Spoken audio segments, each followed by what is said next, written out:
ಸಲ್ಲಿಸ್ತೇವೆ. ಈ ಸಂಜೆ ವೇಳೆಯಲ್ಲಿ ಈ ಸಾಯಂಕಾಲ ಸಂದರ್ಭದಲ್ಲಿ ತಂದೆಯಾದ ದೇವರೇ ಮತ್ತೊಂದು ಆವರ್ತೆ ನಿನ್ನ ಸನ್ನಿಧಾನದಲ್ಲಿ ನಾವೆಲ್ಲರೂ ಸಹೋದರ ಸಹೋದರಿಯರು ಸೇರಿ ಬರುವಂತೆ, ಮಾತ್ರವಲ್ಲದೆ ಈ ಆನ್ಲೈನ್ ಕ್ಲಾಸ್ ಮುಖಾಂತರ ಅನೇಕ ನಿನ್ನ ವಾಕ್ಯಗಳನ್ನು ಕಲ್ತುಕೊಳ್ಳುವುದಕ್ಕಾಗಿ ನಮಗೆ ಕೊಟ್ಟಂತ ಸಮಯಕ್ಕಾಗಿ ನಿನ್ನ ಸ್ತೋತ್ರ. ಈ ಸಂದರ್ಭದಲ್ಲಿ ನಿನ್ನ ವಾಕ್ಯ ಉಪದೇಶವನ್ನು ಬೋಧಿಸುವಂತ ಕರ್ತನೆ ರಿಚರ್ಡ್ ಬ್ರದರ್ಗಾಗಿ ನಾ ಪ್ರಾರ್ಥನೆ. ದೇವರೇ, ಅವರನ್ನು ಅದ್ಭುತಕರವಾದ ರೀತಿಯಲ್ಲಿ ನೀವು ನಡೆಸಿರಿ ಮತ್ತು ಅವರಿಗೆ ಆತ್ಮನ ಜ್ಞಾನ, ಬಲ, ತಿಳುವಳಿಕೆಯನ್ನು ಕೊಟ್ಟು ನಡೆಸಿರಿ. ಅವ್ರ ಮೂಲಕ ನಮಗೋಸ್ಕರ ಇಟ್ಟಿರುವಂತ ಎಲ್ಲ ಸತ್ಯೋಪದೇಶಗಳನ್ನು ನಮಗೆ ಬೋಧಿಸಿ ನಮ್ಮನ್ನು ಬಲಪಡಿಸಿ ನಡೆಸಿರಿ. ಅವ್ರಿಗೆ ಬೇಕಂತ ಜ್ಞಾನವನ್ನು ಕೊಟ್ಟು ಇನ್ನು ಹೆಚ್ಚಾದ ರೀತಿಯಲ್ಲಿ ಅವರನ್ನು ಅವರ ಕುಟುಂಬ ಮಕ್ಕಳ ಸಹಿತವಾಗಿ ನಿನ್ನ ಸೇವೆಯಲ್ಲಿ ಉಪಯೋಗಿಸಬೇಕೆಂದು ಎಲ್ಲಾ ಪ್ರಾರ್ಥನೆ ವಿಜ್ಞಾಪನೆಗಳನ್ನು ನಿನ್ನ ಮುದ್ದು ಮಗನು ನಮ್ಮ ರಕ್ಷಕನು ಒಡೆಯನಾದ ಯೇಸು ಕ್ರಿಸ್ತನ ನಾಮದಲ್ಲಿ ಪ್ರಾರ್ಥಿಸಿ ಬೇಡಿ ಹೊಂದಿದ್ದೇವೆ ನಮ್ಮ ಪರಲೋಕದ ಜೀವಳ ನಮ್ಮ ತಂದೆಯಾದ ದೇವರೇ, ಆಮೇನ್. Thank you brother. ಕ್ರಿಸ್ತನಲ್ಲಿ ಪ್ರೀತಿಯ ಸಹೋದರ ಸಹೋದರಿಯರೇ, ನಿಮ್ಮೆಲ್ಲರಿಗೂ ತಂದೆಯಾದ ದೇವರಿಂದಲೂ ಕರ್ತನಾದ ಯೇಸು ಕ್ರಿಸ್ತನ ಮೂಲಕ ಕೃಪೆಯು ಶಾಂತಿ ಉಂಟಾಗಲಿ.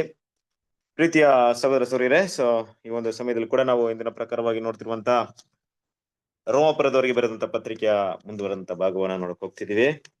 ಹಾಗಾಗಿ ಯಾವ ಒಂದು ಭಾಗದಲ್ಲಿ ಇದ್ದೀವಿ ಅಂತ ನೆನಪಿದ್ಯಾ? ಯಾವ ಒಂದು ಪಾರ್ಟ್ ನೋಡ್ಬೇಕಾಗಿದೆ?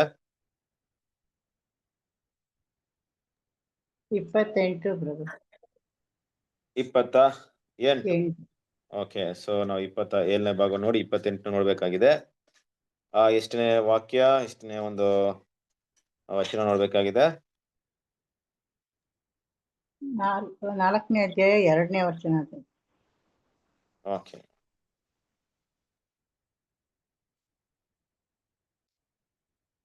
4ನೇ ಅಧ್ಯಾಯ 2ನೇ ವಚನ. ಓಕೆ, ಈಗಾಗಲೇ ನಾವು 2ನೇ ವಚನ ನೋಡಿದೀವ, ನೋಡ್ಬೇಕಾಗಿದ್ಯಾ? ಮಾತ್ರ ತಿಳಿಸಿ ಹೇಳಿದ್ದೀರಾ? ಸರಿ, ಓಕೆ. ಸೊ 2ನೇ ವಚನ ವಾಕ್ಯ ಒಂದ್ಸರಿ ಓದ್ಬಿಡಿ. 2ನೇ ವಚನವನ್ನು ಓದಿ. ಅಬ್ರಹಾಮನು ಪುಣ್ಯ ಕ್ರಿಯೆಗಳಿಂದಲೇ ನೀತಿವಂತನಾದ ಪಕ್ಷದಲ್ಲಿ ಹೊಗಳಿಕೊಳ್ಳುವುದಕ್ಕೆ ಅವನಿಗೆ ಆಸ್ಪದವಿರದು, ಆದರೆ ದೇವರ ಮುಂದೆ ಹೊಗಳಿಕೊಳ್ಳುವುದಕ್ಕೆ ಆಸ್ಪದವಿರುವುದಿಲ್ಲ. Okay, thank you. ಕ್ರಿಸ್ತನ ಪ್ರೀತಿಯ ಸರಸರಿರೇ, ಈ ಒಂದು ಪಾಠದಲ್ಲಿ ನಾವು ನೋಡಿದಂತ ವಿಷಯ, ಇದಕ್ಕೆ ಸಂಬಂಧಪಟ್ಟ ಹಾಗೆ ಕೆಲವೊಂದು ವಿಷಯವನ್ನ ನಾವು ಆಲ್ರೆಡಿ ಏನ್ ಮಾಡಿದೀವಿ, ನೋಡಿದೀವಿ. ಅಂದ್ರೆ ಅಬ್ರಹಾಮನ ಏನಾಗ್ಲಿಲ್ಲ, ತನ್ನ ಪುಣ್ಯ ಕ್ರಿಯೆಗಳಿಂದ ನೀತಿವಂತನಾಗ್ಲಿಲ್ಲ ಅನ್ನೋ ವಿಷಯವನ್ನ ಇಲ್ಲಿ ನೋಡ್ತೀವಿ. ಹಾಗಾಗಿ ದೇವರು ಇಲ್ಲಿ ನಂಬಿಕಸ್ಥ ವೀರರನ್ನ ಅವರು ನೀತಿವಂತರ ಅಂತ ಕರೆದಾಗ, ಅವರು ನಂಬಿಕೆಯಿಂದಲೇ ಏನಾಗಿದ್ದಾರೆ, ನೀತಿವಂತರಾಗಿದ್ದಾರೆ ಅನ್ನೋ ವಿಷಯವನ್ನ ನೋಡಿದ್ವಿ. ಸರಿ, ಈಗ ನಮ್ಮ ಒಂದು ವಿಷಯ ಏನಪ್ಪಾ ಅಂದ್ರೆ, ಈ ನೀತಿವಂತರು ಅಂತ ನಾವು ಓದ್ತಾ ಇದೀವಲ್ಲ, ಈ ನೀತಿವಂತರು ಅಂತ ಹೇಳಿದಾಗ ಯಾವ ಒಂದು ದೃಷ್ಟಿಯಿಂದ ದೇವರವ್ರನ್ನ ನೀತಿವಂತರ ಅಂತ ನೋಡ್ತಿದ್ರಿ? ಏನ್ ನೀತಿವಂತರ ಅಂದ್ರೆ ಏನು ಅನ್ನೋದನ್ನ ಅರ್ಥ ಮಾಡ್ತೀವಿ ಅಲ್ವಾ? ದೇವರವ್ರನ್ನ ನೀತಿವಂತರು, ಅವರು ಪುಣ್ಯ ಕ್ರಿಯೆಗಳಿಂದ ನೀತಿವಂತರಾಗಲಿಲ್ಲ, ನಂಬಿಕೆಯಿಂದ ನೀತಿವಂತರಾದ್ರು.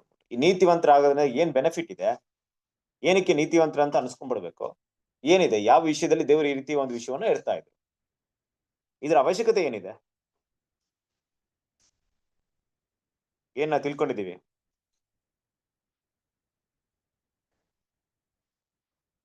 ಯಾವ ಯಾವ ಒಂದು ಅರ್ಥದಲ್ಲಿ ಇಲ್ಲಿ ನೀತಿವಂತರು ಅಂತ ಒಂದು ವಿಷಯವನ್ನ ಇಲ್ಲಿ ಹಾಕಿದ್ದಾರೆ? ಅರ್ಥವಾಗ್ತಿದ್ಯಾ? ಬ್ರದರ್, ಅವನು ಸುನ್ನತಿ ಆಗೋದಕ್ ಮುಂಚೆ ಅವರು ದೇವ್ರನ್ನ ನಂಬುದ್ರ, ಅವರು ಅಬ್ರಾಹ್ಮನು ಸಂತತಿ ಕೊಡ್ತೀನಿ ಅಂದಾಗ, ನಿನಗೆ ಸಂತಾನವನ್ನು ಕೊಡ್ತೀನಂತ ದೇವ್ರು ಹೇಳಿದಾಗ, ಅವ್ರು ಏನ್ ಕೊಟ್ರೇನೋ ನನ್ಗೆ ಅಂತ ಹೇಳ್ತಾರೆ. ಆದ್ರೂ ಕೂಡ ಅವರು ದೇವ್ರು ಮತ್ತೆ ಯೆಹೋವ ದೇವ್ರು ಹೇಳಿದಾಗ ಅವರು ಯೆಹೋವ ದೇವ್ರನ್ನ ನಂಬ್ತಾರೆ ಅಂದಾಗ, ಅವಾಗಿಂದನೂ ಹಳೆ ಒಡಂಬಡಿಕೆ ನಾವು ನೀತಿವಂತನಂತಾನೆ ಅವ್ರಿಗೆ ಹೆಸರು ಕೊಡಲ್ಪಡ್ತೀವಿ. ಅವನೇವ್ರು ಏನ್ ಸುನ್ನತಿ ಆಗಿರ್ಲಿಲ್ಲ, ಅವ್ರಿಗೆ ಸುನ್ನತಿ ಆಗೋದಕ್ಕೆ ಮುಂಚೆನೆ ಅವ್ರು ನೀತಿವಂತರಂತ ಹೇಳಿಸ್ಕೊಂಡ್ರು. ಹೇಳಿ. ಅಬ್ರಹಾಂ ಅವ್ರ ತಂದೆ ವಿಗ್ರಹ ಆರಾಧನೆ ಮಾಡ್ತಾ ಇದ್ರು. ಸೊ ಅದಕ್ ಮುಂಚೆವರೆಗೂ ದೇವ್ರು ಯಾವಾಗ ಕರೆದ್ರು, ಕರೆಯೋಕ್ ಮುಂಚೆಯಿಂದಲೂ ದೇವ್ರು ಯಾರಂತಾನೆ ಗೊತ್ತಿರ್ಲಿಲ್ಲ. ಸೊ ಅವ್ರ ಒಂದು ಕರ್ವಿಕೆಯಲ್ಲಿ ಆತ ಫುಲ್ ಸರೆಂಡರ್ ಆಗಿ ದೇವ್ರು ಏನ್ ಹೇಳ್ತಾರೋ ಅದಕ್ ಮುಂದೆ ಬಂದ್ನಲ್ಲ ಬ್ರದರ್. ಸೊ ಅದರಿಂದ ಅವನಿಗೆ ನೀತಿವಂತ ಅಂತ ಹೇಳ್ತಾರೆ ಬ್ರದರ್. ಕರೆಕ್ಟ್, ಇದೆಲ್ಲ ಪಾಯಿಂಟ್ ಒಳ್ಳೆ ಕರೆಕ್ಟ್ ಹೇಳ್ತೀರ. ಬಟ್ ಇಲ್ಲಿ ನಾನ್ ಕೇಳುವಂತ ಪ್ರಶ್ನೆ ಏನಪ್ಪಾ ಅಂದ್ರೆ, ಈ ನೀತಿವಂತರು ಅಂತ ದೇವ್ರು ಕರೆದಿದ್ರಲ್ಲವ, ಏನಿದೆ ಈ ನೀತಿವಂತರಾಗೋದಕ್ಕೆ ಆಗಿದ್ದ ಒಂದು ವಿಷಯದಿಂದ ಅವ್ರಿಗೆ ಏನ್ ಪ್ರಯೋಜನ ಇದೆ ಅಬ್ರಾಹ್ಮನಿಗೆ? ಸರಿ, ನೀತಿವಂತನಿಗೆ ಆಪೋಸಿಟ್ ಮೂರು ಪದ ಏನು? ಮೂಲಕ ಇಡೀ ಭೂಲೋಕನೇ ನೀತಿವಂತನಿಗೆ ಆಶೀರ್ವದಿಸ್ತೀನಿ ಅಂದ್ರಲ್ಲ. ಅನೀತಿವಂತ. ಅನೀತಿವಂತ. ಬೇರೆ ಇನ್ನೇನ್ ಹೇಳ್ಬೋದು? ಅನೀತಿವಂತ ಬಿಟ್ಟು ಬೇರೆ ಏನ್ ಹೇಳ್ಬೋದು? ನೀತಿವಂತ ಅಂತ ಹೇಳ್ಬೋದು. ಅಲ್ಲ, ಅನೀತಿವಂತ ಅಂತ ಹೇಳ್ಬೋದು, ಕರೆಕ್ಟ್. ಬೇರೆ ಏನ್ ಹೇಳ್ಬೋದು? ಇನ್ನೊಂದ್ ಹೆಸರು ಏನ್ ಹೇಳ್ಬೋದು? ಪಾಪಿ. ಗುಡ್, ಪಾಪಿ ಅಂತ ಹೇಳ್ಬೋದು, ಕರೆಕ್ಟ್ ಅಲ್ವಾ? ಈಗ ಪಾಪಿ ಅಂದಾಗ ಏನ್ ಬರುತ್ತೆ ಅಂದ್ರೆ ಅವ್ನು ಪಾಪ ಮಾಡಿದ್ದಾನೆ, ಇಲ್ಲ ಯಾವ್ದೋ ಒಂದು ಪಾಪ ಅವನ ಮೇಲಿದೆ. ಆದ್ರಿಂದ ಏನಾಗುತ್ತೆ ಅಂದ್ರೆ ಇಲ್ಲಿ ಅವನಿಗೂ ದೇವ್ರಿಗೆ ಏನ್ ಮಾಡಲ್ಲ, ಏನು ಸಂಪರ್ಕ ಏನಿರಲ್ಲ ಇವಾಗ ಈ ಸಮಯದಲ್ಲಿ ಇರಲ್ಲ. ಪಾಪಿ ಜೊತೆ ದೇವ್ರ ಸಂಪರ್ಕ ಇಟ್ಕೊಳ್ಳಲ್ಲ. ಆದ್ರೆ ದೇವ್ರ ಒಬ್ಬರ ಹತ್ರ ಸಂಪರ್ಕ ಇಟ್ಕೊಬೇಕಾದ್ರೆ ಅವ್ರು ಏನಾಗಿರ್ಬೇಕು? ನೀತಿವಂತರಾಗಿರ್ಬೇಕು ಅವ್ರು. ನೀತಿವಂತರಾಗಿರ್ಬೇಕು, ಕರೆಕ್ಟಾ? ಆ ನೀತಿವಂತರ ಅಂತ ಒಂದು ವಿಷಯ ಅವ್ರು ಪಡ್ಕೊಬೇಕು ಅಂದ್ರೆ, ಯಾಕಂದ್ರೆ ಪಾಪದಲ್ಲಿದ್ರೆ ಮತ್ತೆ ಅವ್ರು ನೀತಿವಂತರು ಅಂತ ದೇವ್ರ ಮುಂದೆ ಆ ಹೆಸರು ಪಡ್ಕೊಬೇಕಂದ್ರೆ ಏನಾದ್ರೂ ಒಂದು ನಡಿಬೇಕಲ್ವಾ ಅಲ್ಲಿ? ಹೌದು. ಏನಾದ್ರೂ ಒಂದು ಆಗಿರ್ಬೇಕು. ಸುಮ್ನೆ ಏನ್ ಮಾಡಲ್ಲ, ಎಲ್ರು ನೀತಿವಂತರ ಅಂದ್ರೆ ಆಮೇಲೆ ತಪ್ಪಾಗ್ಬಿಡುತ್ತೆ. ಅಂದ್ರೆ ಯಾವ ವಿಷಯವನ್ನ ಇಲ್ಲಿ ದೇವ್ರು ಹೇಳ್ತಾ ಇದಾರೆ ಅಂದ್ರೆ, ದೇವರು ಹೇಳಿದಂತ ಮಾತನ್ನ ನಂಬಿದ ಒಂದು ಕಾರಣದಿಂದಲೇ ದೇವರು ಏನಂತ ಕರೆದಿದ್ದಾರೆ ಅಬ್ರಾಮನ್ನ? ನೀತಿವಂತರು, ನೀತಿವಂತರ ಅಂತ ಕನ್ಸಿಡರ್ ಮಾಡಿದ್ದಾರೆ. ಓಕೆ, ಅಂದ್ರೆ ಇನ್ನು ಸ್ಪಷ್ಟವಾಗಿ ಹೇಳ್ಬೇಕಾದ್ರೆ ದೇವ್ರೀಗ ಅವ್ರ ಜೊತೆ ಮಾತಾಡ್ತಾರೆ, ಬೆರೀತಾರೆ, ಯಾಕಂದ್ರೆ ನೀತಿವಂತರ ಅಂತ ದೇವ್ರು ಕರೀತಾರೆ. ದೇವ್ರ ದೃಷ್ಟಿಯಲ್ಲೂ ನೀತಿವಂತ ಇಷ್ಟೇ ನೋಡ್ರಿ. ನಾವು ನೀತಿವಂತರಾಗ್ಬೇಕಾಗಿರೋದಕ್ಕೆ ಮೊದಲನೇ ವಿಚಾರ ಏನಪ್ಪಾ ಅಂದ್ರೆ, ದೇವ್ರ ಜೊತೆ ಕಮ್ಯುನಿಕೇಟ್ ಮಾಡ್ಬೇಕು. ಮಾಡಬಹುದು, ಇಲ್ಲದಿದ್ರೆ ದೇವ್ರು ನಮ್ಮ ಹತ್ರ ಮಾತಾಡಕ್ ಹೋಗಲ್ಲ, ನಮ್ ಪ್ರಾರ್ಥನೆ ಕೇಳಕ್ ಹೋಗಲ್ಲ, ನಮ್ಮನ್ನ ಕೇರು ಮಾಡಲ್ಲ, ಕರೆಕ್ಟಾ? ಅದರಿಂದ ಬೇರೆ ಏನ್ ಒಳ್ಳೇದ್ ನಡೆಯುತ್ತೆ ಅದ್ ಬೇರೆ ವಿಷಯ. ಜನ ನಮ್ಮನ್ನ ನೀತಿವಂತರ ಅಂತಾರೋ ಅನೀತಿವಂತರ ಅಂತಾರೋ, ಆದ್ರೆ ದೇವರ ದೃಷ್ಟಿಯಲ್ಲಿ ನಾವು ನೀತಿವಂತರಾಗಿದ್ರೆ ಮಾತ್ರ ದೇವರು ನಮ್ಮ ಜೊತೆಗೆ ಸಂಪರ್ಕವನ್ನ ಇಟ್ಕೊಳ್ತಾರೆ, ಕರೆಕ್ಟ್ ಅಲ್ವಾ? ಈಗ ದೇವರು ಅಬ್ರಾಹ್ಮನ್ ಜೊತೆ ಸಂಪರ್ಕ ಇಟ್ಕೊಬೇಕಾದ್ರೆ ಅಬ್ರಾಹ್ಮನ್ ಏನಾಗಿರ್ಬೇಕು? ನೀತಿವಂತರಾಗಿರ್ಬೇಕು. ಆ ನೀತಿವಂತ ಅನ್ನುವಂತ ಒಂದು ವಿಷಯ ಹೇಗೆ ಸಿಕ್ಕಿದೆ ಅಬ್ರಾಹ್ಮನಿಗೆ? ಏನಾದ್ರೂ ಬಲಿ ಕೊಟ್ಟು ಪಡ್ಕೊಂಡಿದ್ರಾ, ಇಲ್ಲ ಬೇರೆನಾದ್ರೂ ತ್ಯಾಗ ಮಾಡಿದ್ರ, ಇಲ್ಲ ಬೇರೆನೋ ವಿಚಾರ ಮಾಡಿದ್ರ ಅಂತ ನೋಡಿದ್ರೆ ಏನು ಮಾಡಿಲ್ಲ. ದೇವ್ರು ಹೇಳಿದಂತ ಮಾತನ್ನ ಏನ್ ಮಾಡಿದ್ದಾರೆ? ನಂಬಿದ್ದಾರೆ, ಕರೆಕ್ಟಾ? ನಂಬಿದ್ರಿಂದ ದೇವ್ರ ಏನ್ ಮಾಡಿದ್ರ ಅದನ್ನ ದೇವ್ರ ನೀತಿವಂತರ ಅಂತ ಕನ್ಸಿಡರ್ ಮಾಡೋದು. ದೇವ್ರ ನೀತಿವಂತರ ಅಂತ ಒಬ್ಬನ ಕನ್ಸಿಡರ್ ಮಾಡ್ಬಿಟ್ರೆ ಯಾರಾದ್ರೂ ಅವ್ರ ಮೇಲೆ ಮಾಡಕ್ಕಾಗಲ್ಲ. ಯಾರಾದ್ರೂ ದೇವ್ರು ಆಯ್ದುಕೊಂಡವ್ರನ್ನ ಯಾರಾದ್ರೂ ತಪ್ಪು ಹೊರಿಸಕ್ಕಾಗುತ್ತಾ? ಆಗಲ್ಲ. ಅದನ್ನ ನಾವು ಓದಿದ್ವಲ್ಲ ನಾವು ರೋಮಪುರದಲ್ಲೇ, ದೇವ್ರು ಆಯ್ದುಕೊಂಡಂತ ಮನುಷ್ಯನ ಮೇಲೆ ಯಾರು ಅದನ್ನ ತಪ್ಪು ಹೊರಿಸಕ್ಕಾಗುತ್ತೆ? ದೇವರೇ ಕರೆದಿದ್ದಾರೆ. ದೇವ್ರ ದೃಷ್ಟಿಯಲ್ಲಿ ನೀತಿವಂತರಾಗ್ಬಿಟ್ರು ಅವರು. ಅದಕ್ಕೆ ಅಬ್ರಾಹ್ಮನ್ ತೋರಿಸಿದ ಮುಖ್ಯವಾದ ವಿಷಯ ಏನಪ್ಪಾ ಅಂದ್ರೆ ನಂಬಿಕೆ, ರೈಟಾ? ಸರಿ, ಈಗ ಪುಣ್ಯ ಕ್ರಿಯೆ ಅಂತ ಬಂದ್ರೆ ಏನೆಲ್ಲ ಬರುತ್ತೆ? ಪುಣ್ಯ ಕ್ರಿಯೆ ಅಂದ್ರೆ ಏನು? ಒಳ್ಳೆ ಕಾರ್ಯಗಳು. ಒಳ್ಳೆ ಕಾರ್ಯಗಳು. ಇನ್ನು ನಮ್ಮ ದೃಷ್ಟಿಯಲ್ಲಿ ಒಳ್ಳೆ ಕಾರ್ಯಗಳು ಬೇರೆ ಬೇರೆ. ಒಳ್ಳೇದ್ ಮಾತಾಡ್ಬೇಕು, ಯಾರಿಗೇನು ಕೆಟ್ಟದ್ ಮಾಡಂಗಿಲ್ಲ, ನಾನ್ ಪಾಡಕ್ ನಾನ್ ಇರ್ತೀನಿ, ಎಲ್ರಿಗೂ ಏನ್ ಮಾಡ್ತೀನಿ, ನಾನೇನೋ ಕೆಟ್ಟ ವಿಷಯಗಳು ಮಾಡಕ್ ಹೋಗಲ್ಲ, ಆ ರೀತಿ ಇದೀನಿ, ಆ ರೀತಿ ಒಂದು ಯಾರಿಗೂ ನಾನು ಹೊಟ್ಟೆ ಕಿಚ್ಪಡಲ್ಲ, ಯಾರಿಗೂ ಏನೋ ಕೇಡು ಬಯಸದೇ ಇರುವಂತ ಒಂದು ಜೀವನವನ್ನ ಈ ಪ್ರಪಂಚದಲ್ಲಿ ಹೇಳ್ತಾರೆ. ಓಕೆ, ಬಟ್ ದೇವ್ರ ದೃಷ್ಟಿಯಲ್ಲಿ ಪುಣ್ಯ ಕ್ರಿಯೆಗಳಂದ್ರೇನು? ದೇವ್ರಿಗೆ ನಮ್ಮನ್ನ ತಪ್ಪಿಸ್ಕೋಬೇಕು. ಓಕೆ, ಈ ಪುಣ್ಯ ಕ್ರಿಯೆಗಳ ಪಟ್ಟಿ ಇದೆಯಾ? ದೇವರು ಪುಣ್ಯ ಕ್ರಿಯೆಗಳು ಅಂದ್ರೆ ಒಳ್ಳೆ ಗುಣಗಳು, ಒಳ್ಳೆ ಕಾರ್ಯಗಳು ಮಾಡೋದಕ್ಕೆ ಪಟ್ಟಿ ಹಾಕಿದಾರಾ? ಸರಿ, ಈಗ ನೋಡಿ, ಪುಣ್ಯ ಕ್ರಿಯೆಗೆ ಆಪೋಸಿಟ್ ಪದ ಏನು? ಪಾಪ ಕಾರ್ಯಗಳು, ಪಾಪ ಕೃತ್ಯಗಳು ಏನಿರ್ಬೇಕು, ಏನ್ ಬೇಕಾದ್ರೆ ಇರ್ಬೋದು, ಕರೆಕ್ಟಾ? ಹೌದು ಅಲ್ವಾ? ಇಲ್ಲಿ ಪುಣ್ಯ ಅಂತ ಬಂದ್ಬಿಟ್ಟಿದೆ ಅಂದ್ರೆ ಒಳ್ಳೆಯ ಕೆಲಸಗಳು, ಒಳ್ಳೆಯ ಕಾರ್ಯಗಳು, ಒಳ್ಳೆಯ ನಡತೆಗಳು, ಇದೆಲ್ಲ ಕೂಡ ಈ ಪುಣ್ಯ ಕ್ರಿಯೆ ಅಂತ ಬಂದ್ಬಿಟ್ಟು. ನನ್ನ ಒಳ್ಳೆ ನಡತೆಯಿಂದ ದೇವ್ರು ನನ್ನನ್ನ ಒಳ್ಳೆಯವನಂತ ಕರೆದ್ರ? ಇಲ್ಲ, ನಂಬಿಕೆಯಿಂದಲೇ ಕರೆದಿದ್ದಾರೆ ಅಂತ ಹೇಳ್ಬಿಟ್ಟಿದ್ದಾರೆ. ಈಗ ಇಲ್ಲಿ ವಿಷಯ ಏನಪ್ಪಾ ಬರುತ್ತೆ ಅಂದ್ರೆ, ನಂಬಿಕೆಯಿಂದ ಅಬ್ರಾಹ್ಮನ ದೇವ್ರು ಕರೆದ ಮೇಲೆ, ಅದಕ್ಕೆ ನಾನು ಇನ್ನೊಂದು ವಿಷಯ ಕೂಡ ನಿಮ್ಗೆ ಹೇಳ್ದೆ, ಈ ಪುಣ್ಯ ಕ್ರಿಯೆಗಳ ಬಗ್ಗೆ ಮೊದಲು ಅರ್ಥ ಮಾಡ್ಕೊಳ್ಳಿ. ಪುಣ್ಯ ಕ್ರಿಯೆ ಅಂತ ಹೇಳಿದಾಗ ಇಲ್ಲಿ ಒಳ್ಳೆತನದ ಬಗ್ಗೆ ಇರುವಂತ ಪಟ್ಟಿ, ಯಾವುದು ಅಲ್ಲ, ದೇವ್ರು ಕೊಟ್ಟಂತ ಒಂದು ದಶ ಆಜ್ಞೆ, ಕಮಾಂಡ್ಮೆಂಟ್ಸ್, ಲಾ ಅಂಡ್ ಕಮಾಂಡ್ಮೆಂಟ್. ಆದ್ರೆ ಅಬ್ರಾಹ್ಮನಿಗೆ ದೇವ್ರು ದಶ ಆಜ್ಞೆ ಕೊಟ್ಟಿದ್ರ?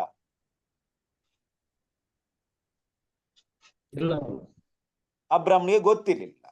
10 ಕಮಾಂಡ್ಮೆಂಟ್ಸ್ ಗೊತ್ತಿರ್ಲಿಲ್ಲ, ದೇವ್ರು ಕೊಟ್ಟಿರುವಂತ ಲಾಸ್ ಬಗ್ಗೆ ಗೊತ್ತಿರ್ಲಿಲ್ಲ, ಕರೆಕ್ಟ್ ಅಲ್ವಾ? ಆದ್ರಿಂದ ಯಾವುದೇ ಲಾ ಕೊಡದೆ ಇರ್ಬೇಕಾದ್ರೆ ದೇವ್ರು ಈಗ ಆತನನ್ನ ಪುಣ್ಯ ಕ್ರಿಯೆಗಳಿಂದ ನೀತಿವಂತರಂತ ಅಂಗೀಕಾರ ಮಾಡಬಹುದಾ? ಸಾಧ್ಯತೆ ಇದೆಯಾ? ದೇವ್ರು ಯಾವ್ದು ಕೊಡ್ಲಿಲ್ಲ ಅವ್ರಿಗೆ. ಯಾವ ರೀತಿ ಅಂದ್ರೆ ನೋಡಿ, ಈಗ ಅಬ್ರಾಹ್ಮನಿಗೆ, ಓಕೆ ಹೇಳಿ ಬ್ರದರ್. ಅವ್ರಿಗೆ ಲಾ ಕೊಟ್ಟಿಲ್ಲ ಅಂದ್ರೂ ಕೂಡ ಅವ್ರಿಗೆ ನೀತಿವಂತ ಅಂತ ದೇವ್ರು ಕರೆದರು ಬ್ರದರ್. ಎಸ್, ಅದನ್ನ ಹೇಳ್ತಾ ಇದೀನಿ. ಈಗ ನೋಡಿ, ಲಾ ಕೊಡ್ಲಿಲ್ಲ ಅಂದ್ಮೇಲೆ ದೇವ್ರು ಲಾ ಕೊಟ್ಬಿಟ್ಟಿದ್ರೆ, 10 ಕಮಾಂಡ್ಮೆಂಟ್ ಕೊಟ್ಟಿದ್ರೆ, ಅಬ್ರಾಹ್ಮ್ ಅದ್ರಲ್ಲಿ ನಡೆದಿದ್ರೆ ಕರೆಕ್ಟ್ ಆಗಿ ನೋಡಪ್ಪ ನಾನು ಕೊಟ್ಟಿದ್ದೆ, ನೀನ್ ಯಾಕೆ ನಡೆದಿಲ್ಲ ಅಂತ ಪ್ರಶ್ನೆ ಕೇಳ್ಬೋದು. ನಡೀದೇ ಇದ್ರೆ ನಡೆದಾಗ ವೆರಿ ಗುಡ್, ಒಳ್ಳೆ ಕೆಲಸ ಮಾಡಿದ್ಯಾ ಅಂತ ಹೊಗಳ್ಬಹುದು. ಕರೆಕ್ಟಾ? ಆದ್ರೆ ಅಬ್ರಾಮ್ಗೆ ದೇವ್ರ ಏನ್ ಮಾಡಿಲ್ಲ, ಯಾವುದೇ ಕಮಾಂಡ್ಮೆಂಟ್ ನ ಕೊಡ್ಲಿಲ್ಲ. ಇದನ್ನ ಮೊದ್ಲು ಅರ್ಥ ಮಾಡ್ಕೊಳ್ಳಿ. ಆದ್ರೆ ದೇವ್ರ ಏನ್ ಮಾಡಿದ್ರೆ ಒಂದೇ ಒಂದು ವಿಷಯನ ಹೇಳಿದ್ರು. ಏನ್ ಹೇಳಿದ್ರು? ನೋಡು, ನಿನ್ನ ತಂದೆ ದೇಶವನ್ನ, ನಿನ್ನ ಒಂದು ಸ್ವಕೀಯ ದೇಶವನ್ನ ಬಿಟ್ಟು ನಾನು ನಿನಗೆ ವಾಗ್ದಾನ ಮಾಡುವಂತ ದೇಶಕ್ಕೆ ಹೊರಡು ಅಂತ ಹೇಳಿದ್ರು. ಈಗ ಅಬ್ರಾಮನ್ ಮುಂದೆ ಎರಡು ಅವಕಾಶ ಇತ್ತು. ಒಂದು ಹೋಗ್ಬೋದಾಯ್ತು, ಇಲ್ಲ ಹೋಗದೆ ಇರ್ಬೋದಾಯ್ತು. ಕರೆಕ್ಟಾ? ಹೋಗ್ಬೋದಾಯ್ತು, ಹೋಗದೆ ಇರ್ಬೋದಾಯ್ತು. ಆದ್ರೆ ಏನ್ ಮಾಡಿದಾರೆ? ಹೋಗೋದಿಕ್ಕೆ ಅಬ್ರಾಮ್ ಯೂಸ್ ಮಾಡಿದಂತ ವಿಷಯವೇನು? ದೇವರು ಹೇಳಿದಂತ ಮಾತು ಕೇಳಿ ಹೋಗ್ಲೇಬೇಕು ಅಂತ ವಿಷಯಕ್ಕೆ ಅಬ್ರಾಮ್ ಯಾವ ವಿಷಯವನ್ನ, ಯಾವ ಒಂದು ಗುಣವನ್ನ ಇಲ್ಲಿ ಯೂಸ್ ಮಾಡಿದ್ದಾರೆ? ದೇವ್ರ ಮಾತಿಗೆ ವಿಧೇಯರಾದ್ರು ಬ್ರದರ್. ವಿಧೇಯತೆ. ವಿಧೇಯತೆ. ವಿಧೇಯರಾಗೋದಿಕ್ಕೆ ಇನ್ನೊಂದು ಗುಣನೂ ಯೂಸ್ ಆಗಿರ್ಬೇಕು. ಏನು?